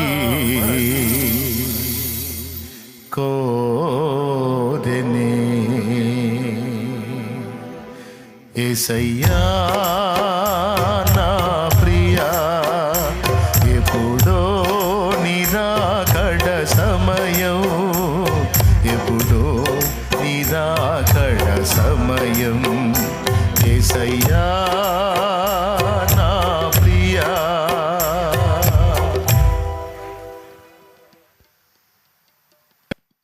విశ్వాసిగా ఉన్నప్పుడు ఒక పిచ్చోళ్ళలాగా నేను నా దేవుడు కష్టం చేసుకోవడానికి వెళ్తే మధ్యాహ్నం లంచ్ బ్రేక్లో అందరూ తిని పిచ్చాపాటి మాటలు మాట్లాడుతుంటే ఏదో ప్రదేశం చూసుకొని వెళ్ళి మోకాళ్ళు వేసేవాడిని. దేవుడు అట్లా నడిపించాడు నన్ను. ఆ పోస్కోలు మాటల్లో, పనికిమాల మాటల్లో, నువ్వు కూర్చోవద్దు నా కుమారుడా, నువ్వు రా, నువ్వు వచ్చి మోకాళ్ళు వేయని ఒక రహస్య ప్రదేశం చూపించి అక్కడ మోకాళ్ళు లేపించి ఆ గంట సమయం ప్రార్థనలో గడిపేటట్టు చేశాడు ఆయన. దేవుడు నడిపించినట్లల్లా అట్లాగే తండ్రి అని అట్లాగే వెళ్ళిపోయి నేను మోకాళ్ళు వేసి ప్రార్థన. ఫస్ట్ ఎగతాళి చేశారు, తర్వాత వాళ్ళు పిలిచి ప్రార్థన చేయించుకోవటం మొదలుపెట్టారు. నాయన, మనం దేవభక్తి చేస్తున్నప్పుడు ఫస్ట్ అందరు ఎగతాళి చేస్తారు, అవమానపరుస్తారు, హేళన చేస్తారు. అయినా సిగ్గుపడకూడదు. మనము మన యేసయ్య. ఎవడేమనుకుంటే రాజుతో స్నేహం మనది, రాజుతో స్నేహం మనది, దేవుడితో ఫ్రెండ్షిప్ మనది. సామాన్యమా? ఈ భాగ్యం వాళ్ళకుందా? లేదు. భూరాజులకు లేదు ఆ రాజుతో స్నేహం. మనకు దొరికింది ఆ రాజాది రాజుతో స్నేహం. అవన్నీ నాకెంత ప్రయోజనకరమైనయో. అలాగ దేవుడు మనల్ని నడిపించినట్లు మనం ఆయన స్వరం విని నడిపించబడితే లోకాన్ని తప్పించుకుంటాం, పాపాన్ని తప్పించుకుంటాం, శాపాన్ని తప్పించుకుంటాం. అంతేకాదు ద్రాక్షవల్లి ఫలించినట్లు గుత్తులు గుత్తులుగా మనం ఫలించగలుగుతాం ఆత్మలని. ఇది ఒకవేళ మీకు అభ్యాసం నేను చేయించకపోతే నేను మీకు అన్యాయం చేసిన వాడిని అవుతాను. కాబట్టి ఈ విషయంలో నాకు భయం లేదు. ఎందుకంటే ఇది ఒకసారి కాదు, అనేక పర్యాయాలు నేను మీకు చెప్పాను. ఇప్పుడు చెప్పండి, నువ్వు ఎక్కడున్నా దేవుడు నిన్ను నడిపించగలుగుతాడు, కానీ నేను నడిపించగలుగుతానా? నువ్వు ఏడో ఉంటావు, నేను ఏడో ఉంటాను. ఇంకొక వింతైన సంగతి చెప్పనా? దేవుని ముందు మోకాళ్ళు వేసి ఏమడుగుతాను తెలుసా? వాళ్ళు గొర్రెలే, నేను గొర్రెనే ప్రభు. వాళ్ళని నన్ను అందరినీ నడిపించాల్సిన ప్రధాన కాపరివి నువ్వు కదా. నన్ను నేనే కాపాడుకోలేను. నన్నైనా వాళ్ళనైనా నువ్వే కాపాడాలి, నువ్వే నడిపించాలి కదయ్యా. మరి లోకంలోకి వెళ్తున్నారయ్యా, మళ్ళీ ఆదివారం నాకు కనపడతారు అందరూ. 6 రోజులు లోకంలోనే బతుకుతారయ్యా. ఆ లోకంలో ఆ పాపాన్ని, ఆ శరీరాన్ని, ఆ మోసాన్ని జయించుకొని బిడ్డలు మళ్ళా నీ సన్నిధిలో కనపడినంత వరకు వారికి నీ కృపయ్యా, నువ్వు తోడుగా ఉండయ్యా, వారిని వెంటాడయ్యా. నీ బిడ్డలయ్యా, ప్రాణం పెట్టుకున్నావుగయ్యా, చేతులతో నిర్మించుకున్నావుగయ్యా, రక్తం గార్చావుగయ్యా, చచ్చిపోయావుగయ్యా. బిడ్డల కోసం కాపాడుకో ప్రవ్వా, వెంటాడు ప్రవ్వా, వదిలిపెట్టొద్దు ప్రవ్వా అని దేవుణ్ణి వేడుకుంటాను. ఆయన కాపుదలకి మిమ్మల్ని అప్పగిస్తాను. నేను అంటున్నాను, మీరు వ్యక్తిగతంగా ఆయనతో అనుబంధం ఏర్పరచుకుంటే మిమ్మల్ని పాపంలో పడనీయడం. ఏదైనా అడుగులు జారి తొట్టుపడినా తిరిగి తిప్పుకోవడానికి శక్తినిచ్చి మళ్ళా నేను లాక్కొచ్చుకుంటాడు త్రోవలోకి. ఏ పాటలేమో నాకేమో వస్తూ ఉంటే మళ్ళీ పాడితేనేమో మీకేమో టైం సరిపోదు. నీవు ప్రేమించిన గొర్రెలన్నిటినీ ఎల్లప్పుడూ చెయ్యి విడువక. నీవు ప్రేమించిన గొర్రెలన్నిటినీ ఎల్లప్పుడూ చెయ్యి విడువక. అంతము వరకు కాపాడు దేవా, అంతము వరకు కాపాడు దేవా. నీవే మంచి కాపరివి, నీవే మంచి కాపరివి, నీవే మంచి కాపరివి, నీవే మంచి కాపరివి. ఓ ప్రభువా,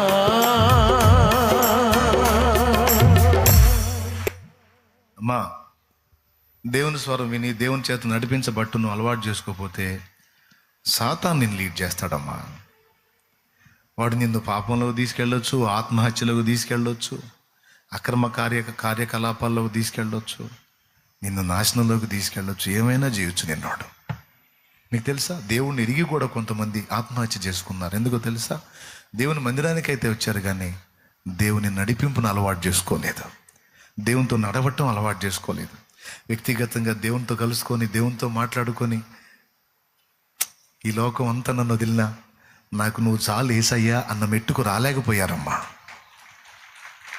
ఈ లోకమంతా నన్ను వదిలేసినా యేసయ్యా నాకు నువ్వు చాలు, నీ కోసం బతికేస్తా ప్రభువా. ఈ శరీరం సహకరించకపోయినా, నా పరిస్థితులు ప్రతికూలమైన చేదైన అనుభవాల్లో గుండా నేను వెళ్ళినా నువ్వు నాకు తోడై ఉన్నావు, నీ కోసం బతుకుతా ప్రభువా, నీ కోసం జీవిస్తా అన్న అనుభవంలోకి వాళ్ళు రాలేదు. అందుకే వాళ్ళకి ఎదురైన కొన్నిపాటి చేదైన అనుభవాలకి, చిన్న చిన్న ఇబ్బందులకి ప్రాణాలు తీసుకున్నారు. మందిరానికి రాలేదా? వచ్చిన వాళ్ళే. ఎందుకు అలా ఎఫెక్ట్ అయిపోయారు? వచ్చారు, సన్నిధికి వచ్చారు, కానీ దేవుని సహవాసానికి అలవాటు కాలేకపోయారు. ఒక రకంగా అది నా ఓటమి, వారి ఓటమి కాదు. నేను సరిగ్గా వారికి ఈ మ్యాటర్ వంట పట్టించలేకపోయానేమో, దీన్ని బాగా వాళ్ళ హృదయాల్లోకి తీసుకెళ్ళలేకపోయానేమో, దీన్ని నేను అలవాటు చేయలేకపోయానేమో. ఒకవేళ దేవునితో నడిచే అలవాటు వాళ్ళకుంటే వాళ్ళు చావకపోదురు కదా, ప్రాణం తీసుకోకపోదురు కదా, ఆ చేదును తట్టుకునే శక్తి వాళ్ళకు వచ్చేది కదా అని నాకు బాధ. ఓకే, 3 పరిస్థితులు. ఒకటి, దేవునితో నడవటం నువ్వు కానీ అలవాటు చేసుకుంటే పాపంలో పడకుండా కాపాడబడగలవు. ఒకవేళ ఏదైనా అడుగులు జారి డిస్టర్బ్ అయినా, తొట్టుపడినా, దుష్టుడు శోధించి పడినా తిరిగి లేవగలిగేటువంటి అవకాశం దేవునితో నడిచే వాళ్ళకే ఉంటుంది.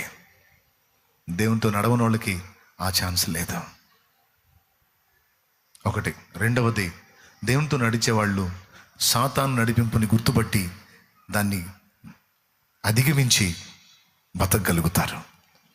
దేవునితో నడవగలిగిన వాళ్ళు, దేవునితో నడవటం నేర్చుకున్న వాళ్ళు సాతాను నడిపింపుకు లోబడి తమ ప్రాణాలు కోల్పోయే అవకాశం కూడా ఉంది. జీవితాలు నాశనం చేసుకునే అవకాశం ఉంది. క్షణికావేశాలకు లోనై తప్పటడుగులు వేసి, తప్పుడు పనులు చేసి, తొందరపాటు నిర్ణయాలు చేసి తమను తాము నాశనం చేసుకునే అవకాశం కూడా ఉందమ్మా. అబద్ధం ఆడకుండా చెప్పండి, ఎంతమందికి అర్థమవుతుంది నేను చెప్పేది? నిజంగా అర్థమైతే చేతులు ఎత్తండి. అర్థమైందా? దించండి. మూడవది, నిజంగా దేవుని నడిపింపు నువ్వు పొందుకుంటే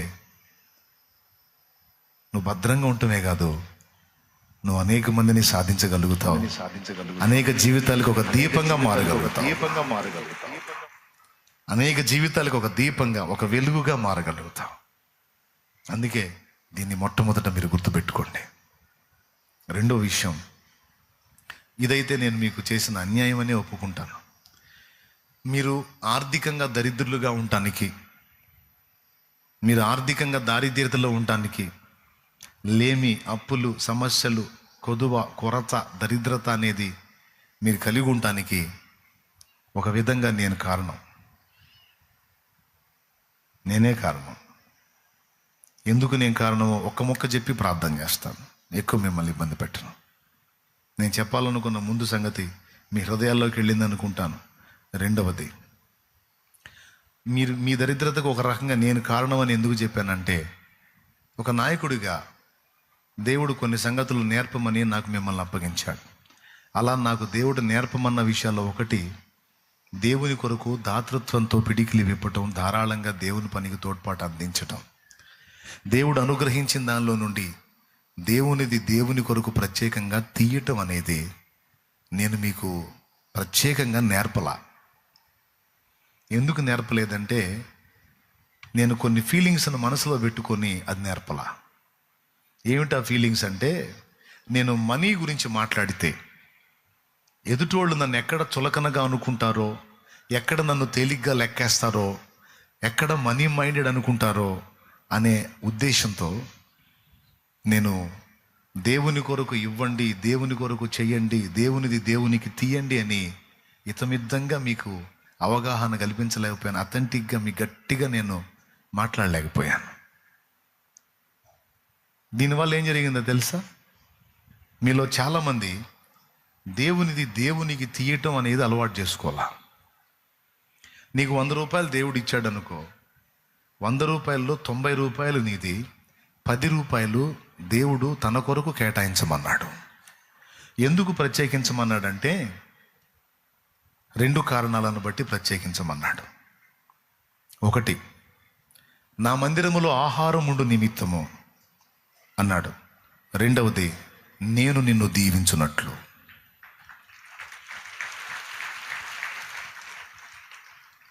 ఏంటి చెప్పాను? 2 కారణాలను బట్టి చెప్పాను.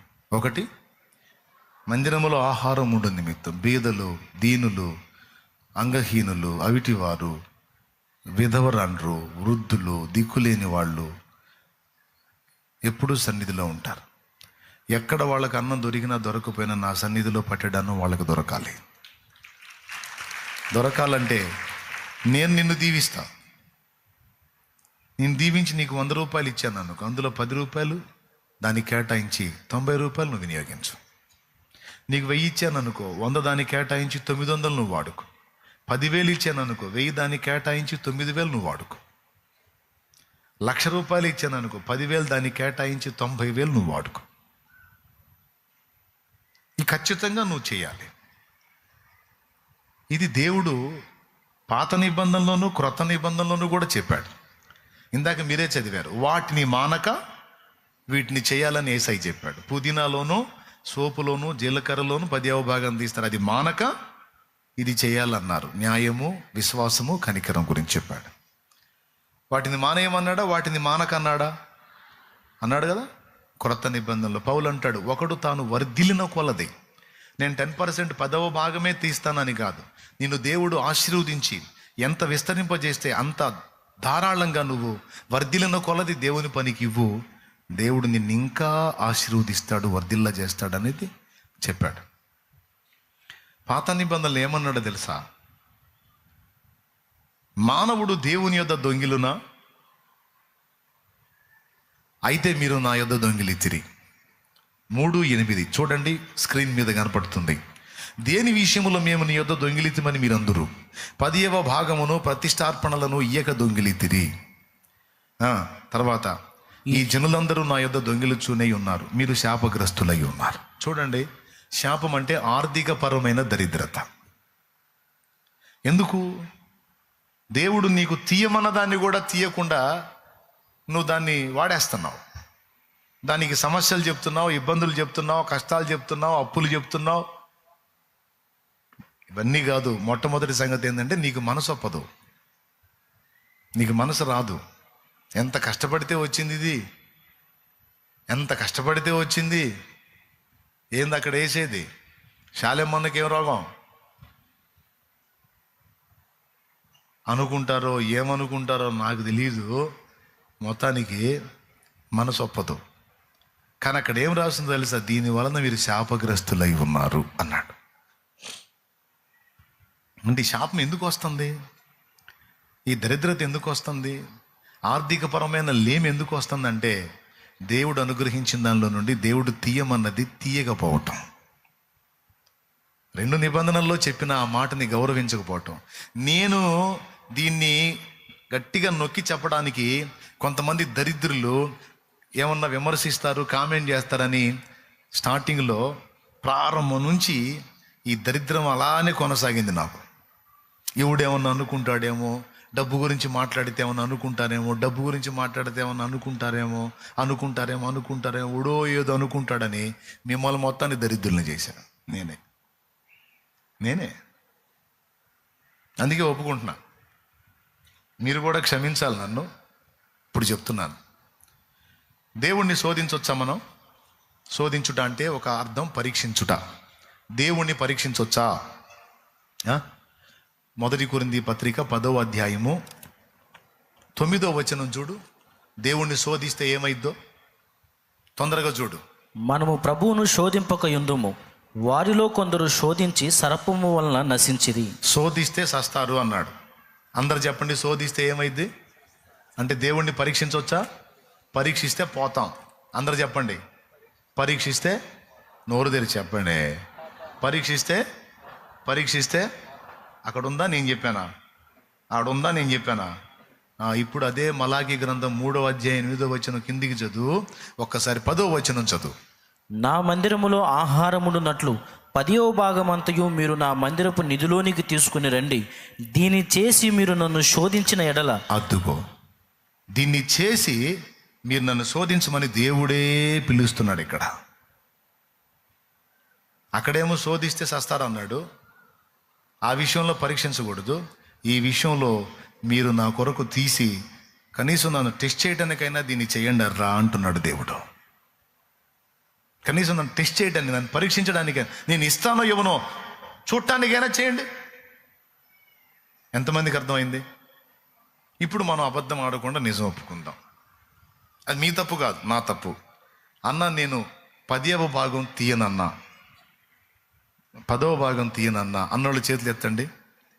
ఇంతవరకు నేను 10వ భాగం మీద దృష్టి పెట్టలేదు, దానికి అంత ప్రయారిటీ ఇవ్వలేదు అన్నోళ్ళు సరిగా చేతులు ఎత్తాలి. అందరూ చేతులు కదిలించండి, మొత్తం కదిలించండి. చూడండి ఎన్ని చేతులు లేచిన. ఇట్టు కాదు, సరిగా చేతులు లేపి కదిలించండి. ఈ తప్పు మీరు చేయడానికి కారణం మీరు కాదు, నేనే. ఎందుకంటే నేర్పలా మీకు. దేవుని కోసం ఇవ్వటం అనేది నేర్పలా.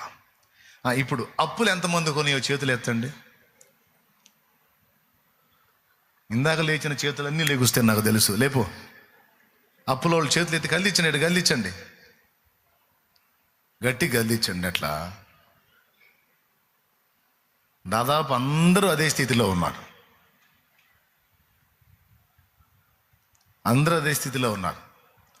అన్న నేను దేవునికి ఎట్టి పరిస్థితుల్లో తీస్తాను, అలవాటు నాకుంది అన్నోళ్ళు చేతులు ఎత్తండి. ఎట్టి పరిస్థితుల్లో నేను తీస్తానన్నా, దేవుని ఖచ్చితంగా తీస్తాను, అది నాకుందన్న అలవాటు అన్నాడు. మీరు చెప్పండి, అప్పులు ఉన్నాయా మీకు? ఏ స్థాయిలో ఉన్నాయి? ఉంటే నేను చెప్పనా, ఛాన్సే లేదు. దేవునికి స్తోత్రం కలుగును గాక. ఒకవేళ ఉన్నా కూడా అడ్రస్ లేకుండా పోతాయి. ఎందుకంటే ఆయనే ఇక్కడ వాగ్దానం చేశాడు, మీరు నాకు ఇచ్చి నన్ను శోధించండి, పరీక్షించండి. ఎక్కడ పరీక్షించినా ఒప్పుకొని దేవుడు ఇక్కడ ఈ విషయంలో పరీక్షించమని ఆయనే పిలుస్తున్నాడు. ఓసారి చేశా ఆ పని,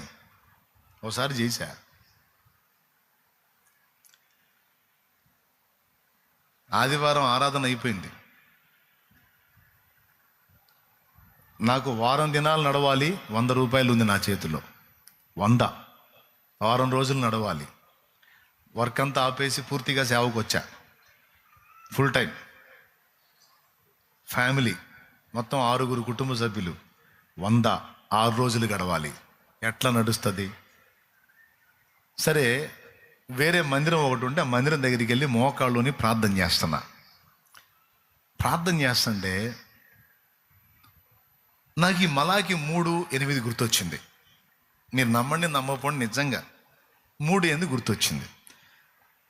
నాకు ఇచ్చి నన్ను పరీక్షించండి అన్నాడు కదా. ఇప్పుడు దేవుడితోనేగా మన నడక. అసలు ఎట్ట చేస్తాడో చూద్దాం. ఎందుకంటే ఇక్కడ ఛాన్స్ ఇచ్చాడు, ఎక్కడ సందేవలా, ఎక్కడ పరీక్షించినా సావగొడతాడు. కానీ ఇక్కడ మాత్రం నాకు ఇచ్చి నన్ను టెస్ట్ చేయండి అని ఆయనే చెప్పాడుగా, క్లియర్గా వచనం ఉందిగా అని లేచా. ప్రార్థన సగంలో ఆపి లేచి ఆ జేబులో ఉన్న 100 తీసి ఆ బాక్సులు వేసి కూర్చున్నా. మళ్ళీ ఇప్పుడు నాకు ఎవడు అప్పు లేదు, నాకు వచ్చే మార్గం కూడా లేదు, ఎవరు నాకు ఇచ్చే అవకాశం కూడా లేదు. ఇప్పుడు ఎలా ఇస్తాడో చూస్తా అని మోకాళ్ళు వేసి అయితే కూర్చున్నాను. కానీ ఇంటికాడికి పోతే ఏం చెప్పాలా?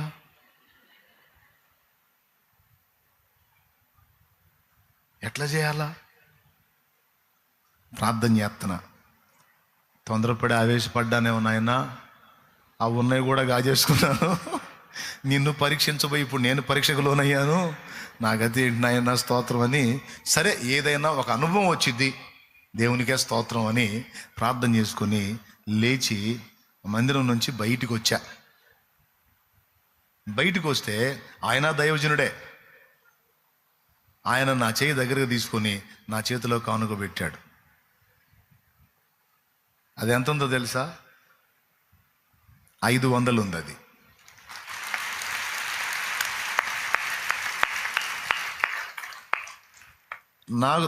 నేను ఎంత వేసాను, ఆయన నా చేతిలో ఎంత ఉంచాడు అంటే ఎన్ని రెట్లు ఇచ్చాడు? 4 రెట్లు నాకు సెకండ్స్లో, అంతే, నిమిషాల్లో, గంటలు కాదు, సెకండ్స్ కాదు, నిమిషాల్లో ఇచ్చాడు. అసలు ఎట్లా ఇస్తాడో చూద్దాం అనుకున్నా. ఆయన ఆ పని చేశాడు. ఆ దైవజనుని ప్రేరేపించి, వాస్తవంగా ఆయన అక్కడ ఉండడు, కానీ నా కోసం ఆయన అక్కడికి రప్పించి నా చేతిలో ఆ మనీ పెట్టేటట్టు చేశాడు. సరే, అది వదిలేద్దాం.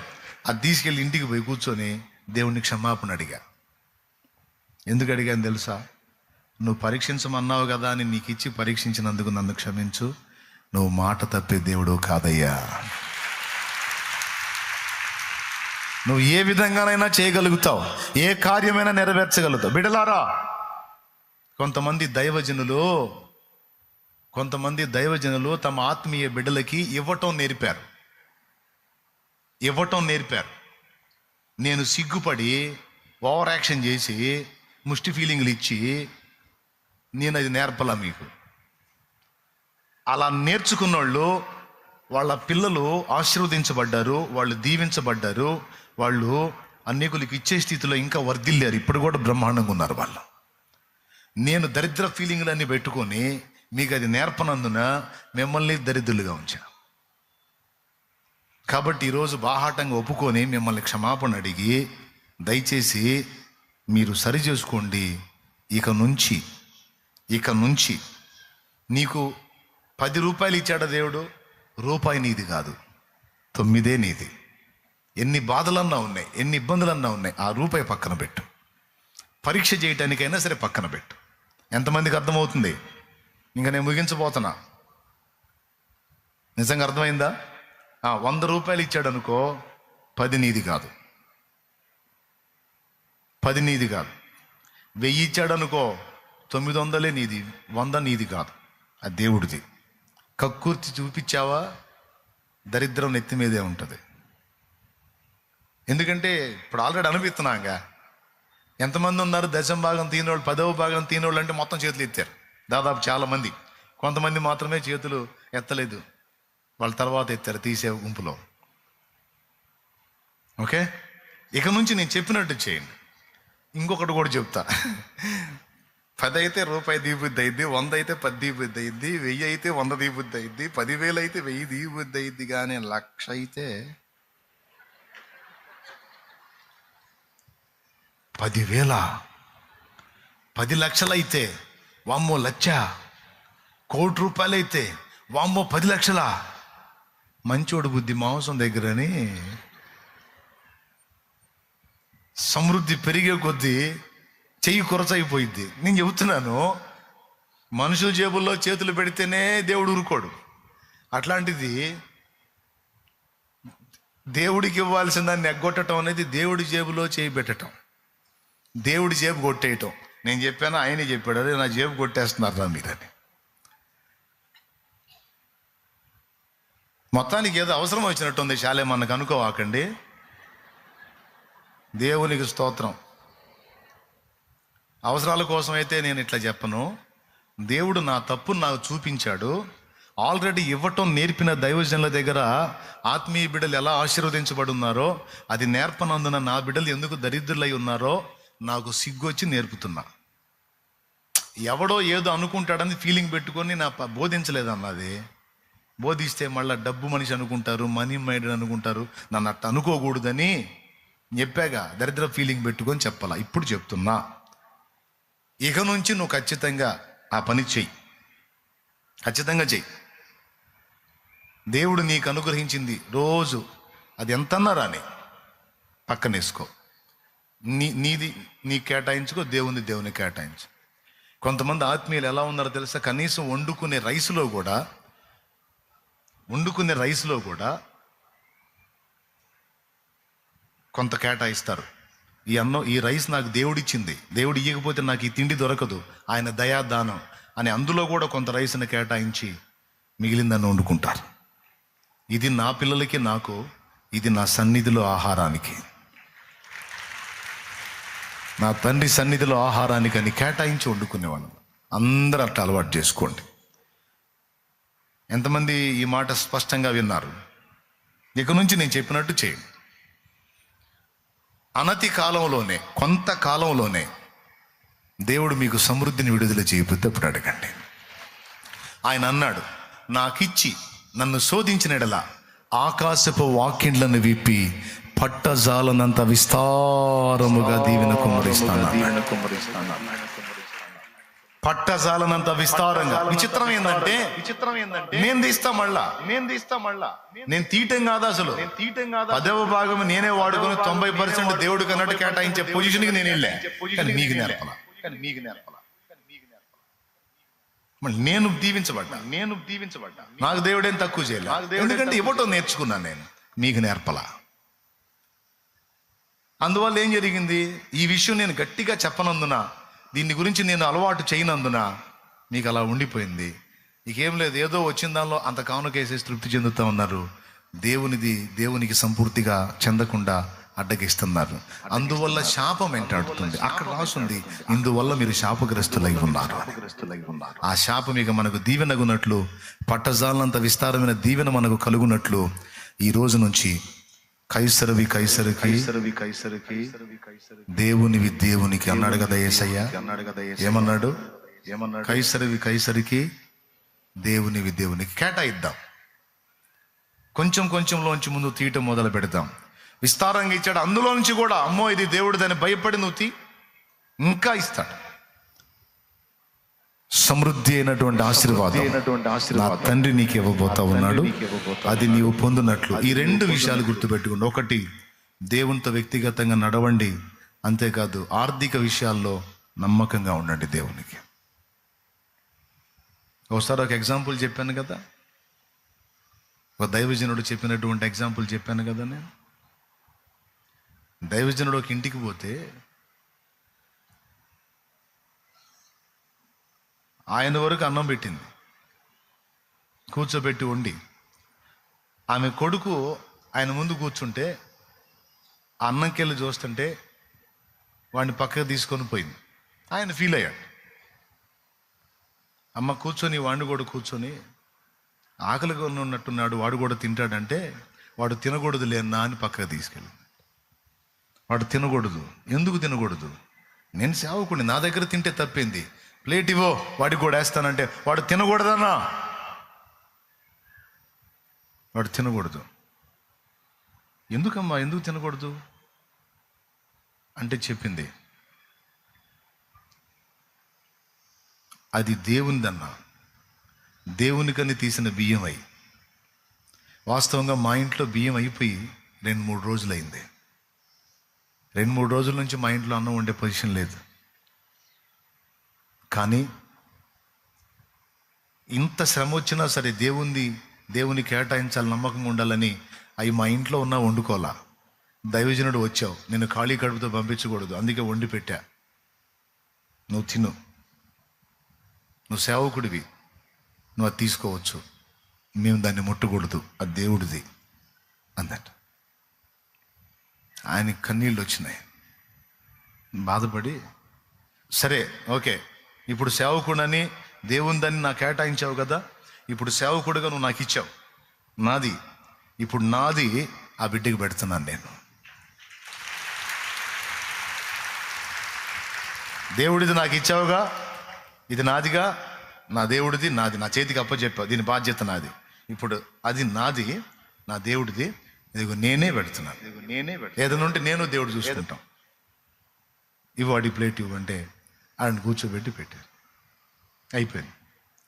భారంతో ప్రార్థన చేశాడు, దేవా కడుపు మలమల మాడుతున్నా ఎంత నమ్మకంగా ఉందో చూడు ఈ కుటుంబాన్ని ఇంతే వదిలేస్తావా? అసలు ఎందుకు దర్శించడానికి పోయాడు ఆయన అక్కడికంటే 2 వారాల నుంచి మందిరానికి రావట్లా. ఎందుకు రావట్లేదని అడుగుదామని పోయాడు. ఛార్జీకి డబ్బులు లేక రావట్లా, రావట్లా, ఇంట్లో జరగట్లా. ఆ చర్య చూసిన తర్వాత ఆయన కన్నీరు విడిచి ప్రార్థన చేసి వెళ్ళాడు. నెక్స్ట్ సండే పెందలకడనే వచ్చేసారు. సంతోషంగా వచ్చి దైవజనుడిని సంతోషంగా కలుసుకున్నారంట. ఏందమ్మా ఇంత సంతోషంగా ఉన్నారు అన్న? దేవుడు కార్యం చేశాడన్నా, దేవుడు గొప్ప కార్యం చేశాడన్నా. ఏం చేశాడు? వాళ్ళు ఏ తోటలో అయితే పనిచేస్తారో ఆ యజమానుడు వేరే ప్రాంతానికి వెళ్ళిపోతా, ఆయన్ని దేవుడు ఆశీర్వదించాడు, ఆయన వేరే ప్రాంతానికి వెళ్ళిపోతా, సమృద్ధి గల్లోడు ఎన్నాళ్ళు మీరు నా దగ్గర నమ్మకంగా పనిచేశారు.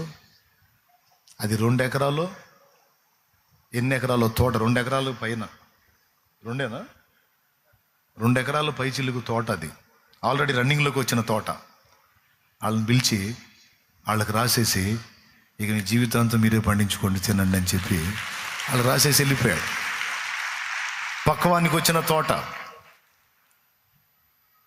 సెంటు భూమి లేని మమ్మల్ని ఎకరాల ఆస్తి పరులుగా చేశాడన్న దేవుడు. అది రోజుల్లోనే జరిగిన కార్యమన్నా అని చెప్పి సాక్ష్యం ఇచ్చి దేవుని సముఖంలో నిలబడ్డారు. కొంచెములో నమ్మకంగా ఉన్నవానికి విస్తారంగా అప్పచెప్పే దేవుడు, ఆయన విషయంలో నమ్మకత్వాన్ని ప్రదర్శించిన వాళ్ళని అన్యాయం చేసే దేవుడు కాదు. కాకపోతే మన బుద్ధి, బలహీన బుద్ధి, మెతక బుద్ధి వల్ల మనం దరిద్రతను అనుభవిస్తున్నాం. ఇంకొద్దు, మార్చుకుందాం. ఇప్పుడు నేను క్లియర్గా చెప్పాను గనక ఇంకా నేను మీకు అన్యాయం చేసినట్టు కాదు. ఓకేనా? ఎంతమందికి అర్థమైంది? 2 విషయాల్లో న్యాయం జరిగింది. ఒకటి, మీరుగా దేవుణ్ణి కలుసుకోవటం. ఓకేనా? రెండవది, దేవునికి అన్ని విషయములలో నమ్మకంగా ఉండటం. అందులో దేవునికి ఇచ్చే విషయములో నమ్మకంగా ఉండటం. ఈ 2 మీరు గుర్తుపెట్టుకోండి. మూడవది, మొదటిది, యేసు ప్రభు న్యాయాన్ని ఎలా గౌరవించాడో, దానికోసం ఏం చేశాడో, మరి 2 జన్మల అనుభవం కలిగిన వాడు ఎక్కడికి వెళ్తాడో, ఒక్క జన్మతోనే ముగించుకున్నాడు ఏమవుతాడో, ఈ 3 సంగతులు క్లియర్గా ఈరోజు మీకు అందించా. ఇంతే సంగతులు, ఇంకలే.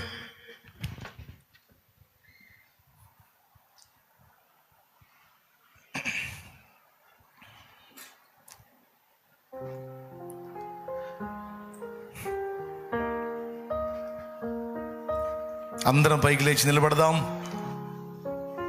చివరి ప్రార్థన ఆశీర్వాదంతో ముగించుకుందాం. త్వరగా లేండి.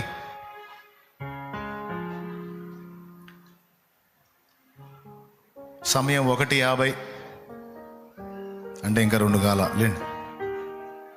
ఇది కరెక్టేనా? నా టైం కూడా అంతే ఉందిలే. 3 సంగతులు ఈరోజు మనతో దేవుడు మాట్లాడాడు. రేపు వచ్చే బుధవారం బాప్తిస్మాలు ఉన్నాయి. ఇంకా ఎవరైతే యేసుకు తమ హృదయంలో స్థానం ఇవ్వలేదో ఇక ఇవ్వండి. నమ్మి బాప్తిస్మం పొంది ధన్యులు కండి. ఇది మొదటిది. రెండవది, దేవునితో పెనవేసుకోండి, దేవునితో అనుబంధాన్ని ఏర్పరచుకోండి, దేవునితో నడవండి. దేవుడు నిన్ను ఆత్మహత్య నుంచి కాపాడతాడు, లోకాపేక్షల నుంచి కాపాడతాడు, మోసం నుంచి కాపాడతాడు, తొట్టుపడినా తిరిగి తట్టుకొని నిలబడటానికి శక్తిని ఇస్తాడు. నిన్ను నిలబెడతాడు మళ్ళీ. మూడవది, నీవు బహుగా ఫలించేటట్టు చేస్తాడు.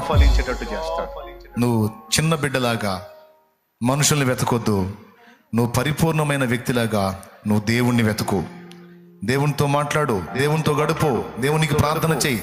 నీ అంతటా నువ్వే దేవభక్తి సాధన చెయ్యి. నీ అంతటా నిన్ను నువ్వే పురికొల్పుకో పరిశుద్ధాత్మ ద్వారా. మూడవది, దేవునికి నమ్మకంగా ఉంటావు నేర్చుకో. నీకున్నటువంటి కొంచెములో, నీ టైములో కావచ్చు, టాలెంట్లో కావచ్చు, తలాంతులో కావచ్చు, టైత్లో కావచ్చు,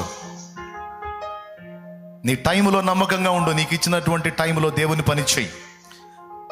నీకు ఇచ్చిన టాలెంట్లో దేవునికి నీ టాలెంట్ని వినియోగించు దేవుని పనికి. అలాగే టైత్, నీ 10వ భాగం, 10వ భాగము కూడా దేవునికి కేటాయించు. ప్రార్థన చేయి. దేవా, ఈ విషయాల్లో ఇంతవరకు నేను నిర్లక్ష్యంగా ఉన్నాను. ఈరోజు నేను విన్నాను, నేర్చుకున్నాను. ఇక నుంచి నేను నీ దాసుడు చెప్పినట్లు ఖచ్చితంగా తీస్తాను. నా సమయమును కేటాయిస్తాను. అలాగే నీతో నడుస్తాను. అలాగే రక్షణానుభవంలోనికి ఆల్రెడీ వచ్చున్నాను. అనేకుల్ని నడిపిస్తాను. అలాగే నాకు ఇచ్చినటువంటి రాబడిలో నుండి నీ కొరకు నేను తీయగలిగినంత తీసి నేను కూడా ఆశీర్వదించబడినటువంటి గుంపులో ఉండునట్లు సిద్ధపడుతున్నాను. నన్ను బలపరచు, కృపనివ్వు. నీకు స్తోత్రం అంటూ ప్రార్థన చేద్దాం. అందరం ప్రార్థన చేద్దాం. బిడ్డ, చివరిగా చెప్తున్నా, గుర్తుపెట్టుకో. మీ ధనమును ఆశించి నేను ఈ విషయం చెప్పలా.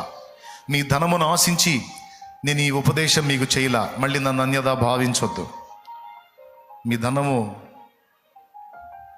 ఆశించి నేను ప్రలోభించి ఇలా చెప్పలా. మీరు దరిద్రులు కాకుండాన్నట్లు ఈ విషయం చెప్పాను. నేను నా జానడు పొట్టకి పట్టడన్నో నాకు ఏ విధంగానైనా దొరికిద్ది. నా దేవుడు అన్యాయస్తుడు కాదు, నన్ను పోషిస్తాడు. ఎలాగైనా నా కడుపు నింపుకుందామని చెప్పలా. ఆల్రెడీ మీరు చేసేదే నాకు సమృద్ధి. అది కాదు, దరిద్రత మీకు లేకుండా దేవునికి నమ్మకంగా ఉండి మీరు అన్ని విషయాల్లో ఆశీర్వదించబడాలని నేను ఈ బోధ మీకు చేశాను. ఇది చేయకపోతే నేను మీకు అన్యాయం చేసినట్లు, ఇది చెప్పినందున ఇక మీ విషయంలో నేను అన్యాయం చేయలేదు. పరిశుద్ధ తండ్రి, ఈరోజు 3 సంగతులు బిడ్డలకు నేర్పావు. ద్విజుడెవడు, బ్రహ్మజ్ఞానం పొందినవాడెవడు, పురము యొక్క హితవు కోరేవాడెవరు అనేది మొదటిగా మాకు తెలియజేశావు. ఒక సత్క్రైస్తవుడికే ఆ క్వాలిటీస్ కనపడుతున్నాయి నాయన, నీకు స్తోత్రము. 3 విషయాలు నాయన మాకు నేర్పావు. ఈ మాటలన్నీ మా బిడ్డల హృదయాల్లో స్థిరపరిచి వాటిని మననం చేసుకుంటూ గృహాలకు వెళ్ళే కృప దయచేయి. ఇది మొదలుకొని లెక్కసరిగా ప్రతి విషయంలో లెక్కసరిగా ఉండటానికి సహాయం వచ్చాయి. తెలిసి తెలియని దోషాలు ఇంతవరకు మరి అది ఇవ్వటం అనేది తెలియదు, దాన్ని అంత సీరియస్గా తీసుకోలేదు, దెబ్బతిన్నారు. ఈరోజు తీసుకుంటున్నారు. వారిని బలపరిచి ఇది మొదలుకొని నీ ఆశీర్వాదం ఏంటో ఆకాశ వాకిండ్లను విప్పి పట్టజాలనంత విస్తారమైన దీవెన నీ బిడ్డలు పట్టలేనంత సమృద్ధి బిడ్డలకు దయచేయి. అంతేకాదు ఆశీర్వాదం ఇవ్వటంతో పాటు దాన్ని తట్టుకొని ఆత్మీయత నిలుపుకునే శక్తి కూడా మా బిడ్డలకు దయచేయి. మా బిడ్డలందరినీ దీవించు. ఎంతోమంది ఆత్మీయులు ఆశీర్వదించబడి ఉండగా నీ బిడ్డలు దరిద్రులై ఉండటం ఇష్టం లేదు ప్రభువా. దయచేసి నీ బిడ్డల్ని కూడా సమృద్ధి కలిగిన వారుగా దీవించమని యేసు నామములో వేడుచున్నాం తండ్రి. పరలోకమందున్న మా తండ్రి, నీ నామం పరిశుద్ధపరచబడును గాక, నీ రాజ్యం మాకు వచ్చుగాక, నీ చిత్తం పరలోకమందు నెరవేర్చినట్లు భూమి అందు నెరవేరును గాక. మాకు కావలసిన అనుదిన ఆహారం నేడు మాకు దయచేయి. మా పట్ల అపరాధం చేసిన వారిని మేము క్షమించున్న రీతి నీవు మా అపరాధములు క్షమించు. మమ్మల్ని శోధనలోనికి తేక దుష్టి నుండి కీడు నుండి తప్పించు. ఎందుచేతనగా రాజ్యము, బలము, మహిమ, శక్తి సర్వం నిరంతరం నీవై ఉన్నావు తండ్రి. ఆమేన్. మన తండ్రి అయిన దేవుని ప్రేమ, ఆయన ప్రియ కుమారుడు మనందరి ప్రాణ ప్రియుడైన యేసయ్య శాశ్వత నిత్య కృప, పరిశుద్ధాత్మతోడి మనోహర దివ్య సహవాసం, సమాధానం సమకూడిన మనకు సకల పరిశుద్ధులకు సార్వత్రిక సంఘమంతటికి ఇది మొదలుకొని సదాకాలం మనందరం నిత్యత్వంలో చేరు పర్యంతం మనకు తోడయుడు నడిపించును గాక. ప్రవేశు రక్తమునకే జయ, ప్రవేశు రక్తమునకే జయ, ప్రవేశు నామమునకు సంపూర్ణ విజయం కలుగును గాక. ఆమేన్. హల్లెలూయా, హల్లెలూయా, హల్లెలూయా. ప్రభువుకి స్తోత్రాలు. మీ అందరికీ హృదయపూర్వక వందనాలు. పూట ముగించబడింది. నూనె తీసుకొచ్చుకునే వాళ్ళు చేతులు ఎత్తండి. ప్రభువా, నీ బిడ్డల విశ్వాసంతో తెచ్చిన నూనె నీ శక్తితో నింపు. రోగులకు అది వ్రాసి ప్రార్థించుట ద్వారా స్వస్థత చేకూర్చు. ఎవరు ఏ బలహీనతలో ఉన్నా సరే బాగు చేసి స్వస్థపరిచి నీ మందిరంలో సాక్షులుగా నిలబెట్టి అద్భుతం చేయి. యేసు నామములో పొంది ఉన్నాం తండ్రి. తిరిగి వెళ్ళనై ఉండగా బిడ్డలకు తోడై ఉండి క్షేమకరంగా గృహాలకు చేర్చు. ఎక్కడ ఎవరు ఏ కీడులో పడకుండా కాపాడి సురక్షితంగా నీ బిడ్డలు గృహాలకు చేరే కృప దయచేయి. బుధవారం బాప్తిస్మాల కార్యక్రమం కూడా ఘనంగా జరిగించు. విస్తారమైన ఆత్మలను ఆకర్షించు. అనేకులు చేరి వచ్చి రక్షణానుభవం పొంది నిన్ను మయంపరుచుకుని కృప దయచేయి. బిడ్డలందరినీ మీ దయగల చేతికి అప్పగిస్తే యేసు నామములో ప్రార్థించి పొంది ఉన్నాం తండ్రి. ఆమేన్. ప్రవేశ రక్తమునకే జయ, ప్రవేశ రక్తమునకే జయ. యేసు నామమునకు సంపూర్ణ జయం కలుగును గాక. ఆమేన్. హల్లెలూయా, హల్లెలూయా, హల్లెలూయా. ప్రభు స్తోత్రాలు. మీ అందరికీ హృదయపూర్వక వందనాలు. ఇంకా ఏవేవి చెప్పదగ్గ ఉన్నాయో అవన్నీ చెప్తాను. నేర్చుకొని మీరు ఆచరణలో పెట్టండి. నా దేవుని కార్యాలు చూస్తారు. లైవ్ ద్వారా, జూమ్ ద్వారా వింటున్నటువంటి బిడ్డలు కూడా మీరు ఎక్కడెక్కడ బ్యాలెన్స్ అవ్వాలో, ఏ ఏ విషయాల్లో సరిచేయబడాలో చూసుకోండి, దిద్దుకోండి. నా తండ్రి మీకు తోడుగా ఉండును గాక. ఆమె మీ అందరికి వందనాలు, శుభాలు, దైవాశీస్సులు. మరి బుధవారం దేవుని చిత్తమైతే లైవ్లో అలాగే ఫేస్ టు ఫేస్ కలుసుకుందాం. అంతవరకు సెలవు. వందనాలు.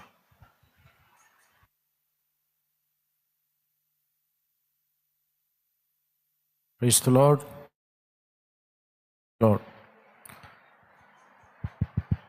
Praise the lord. మంచిది ప్రియులారా, కూడిక ముగించబడింది. దైవజన్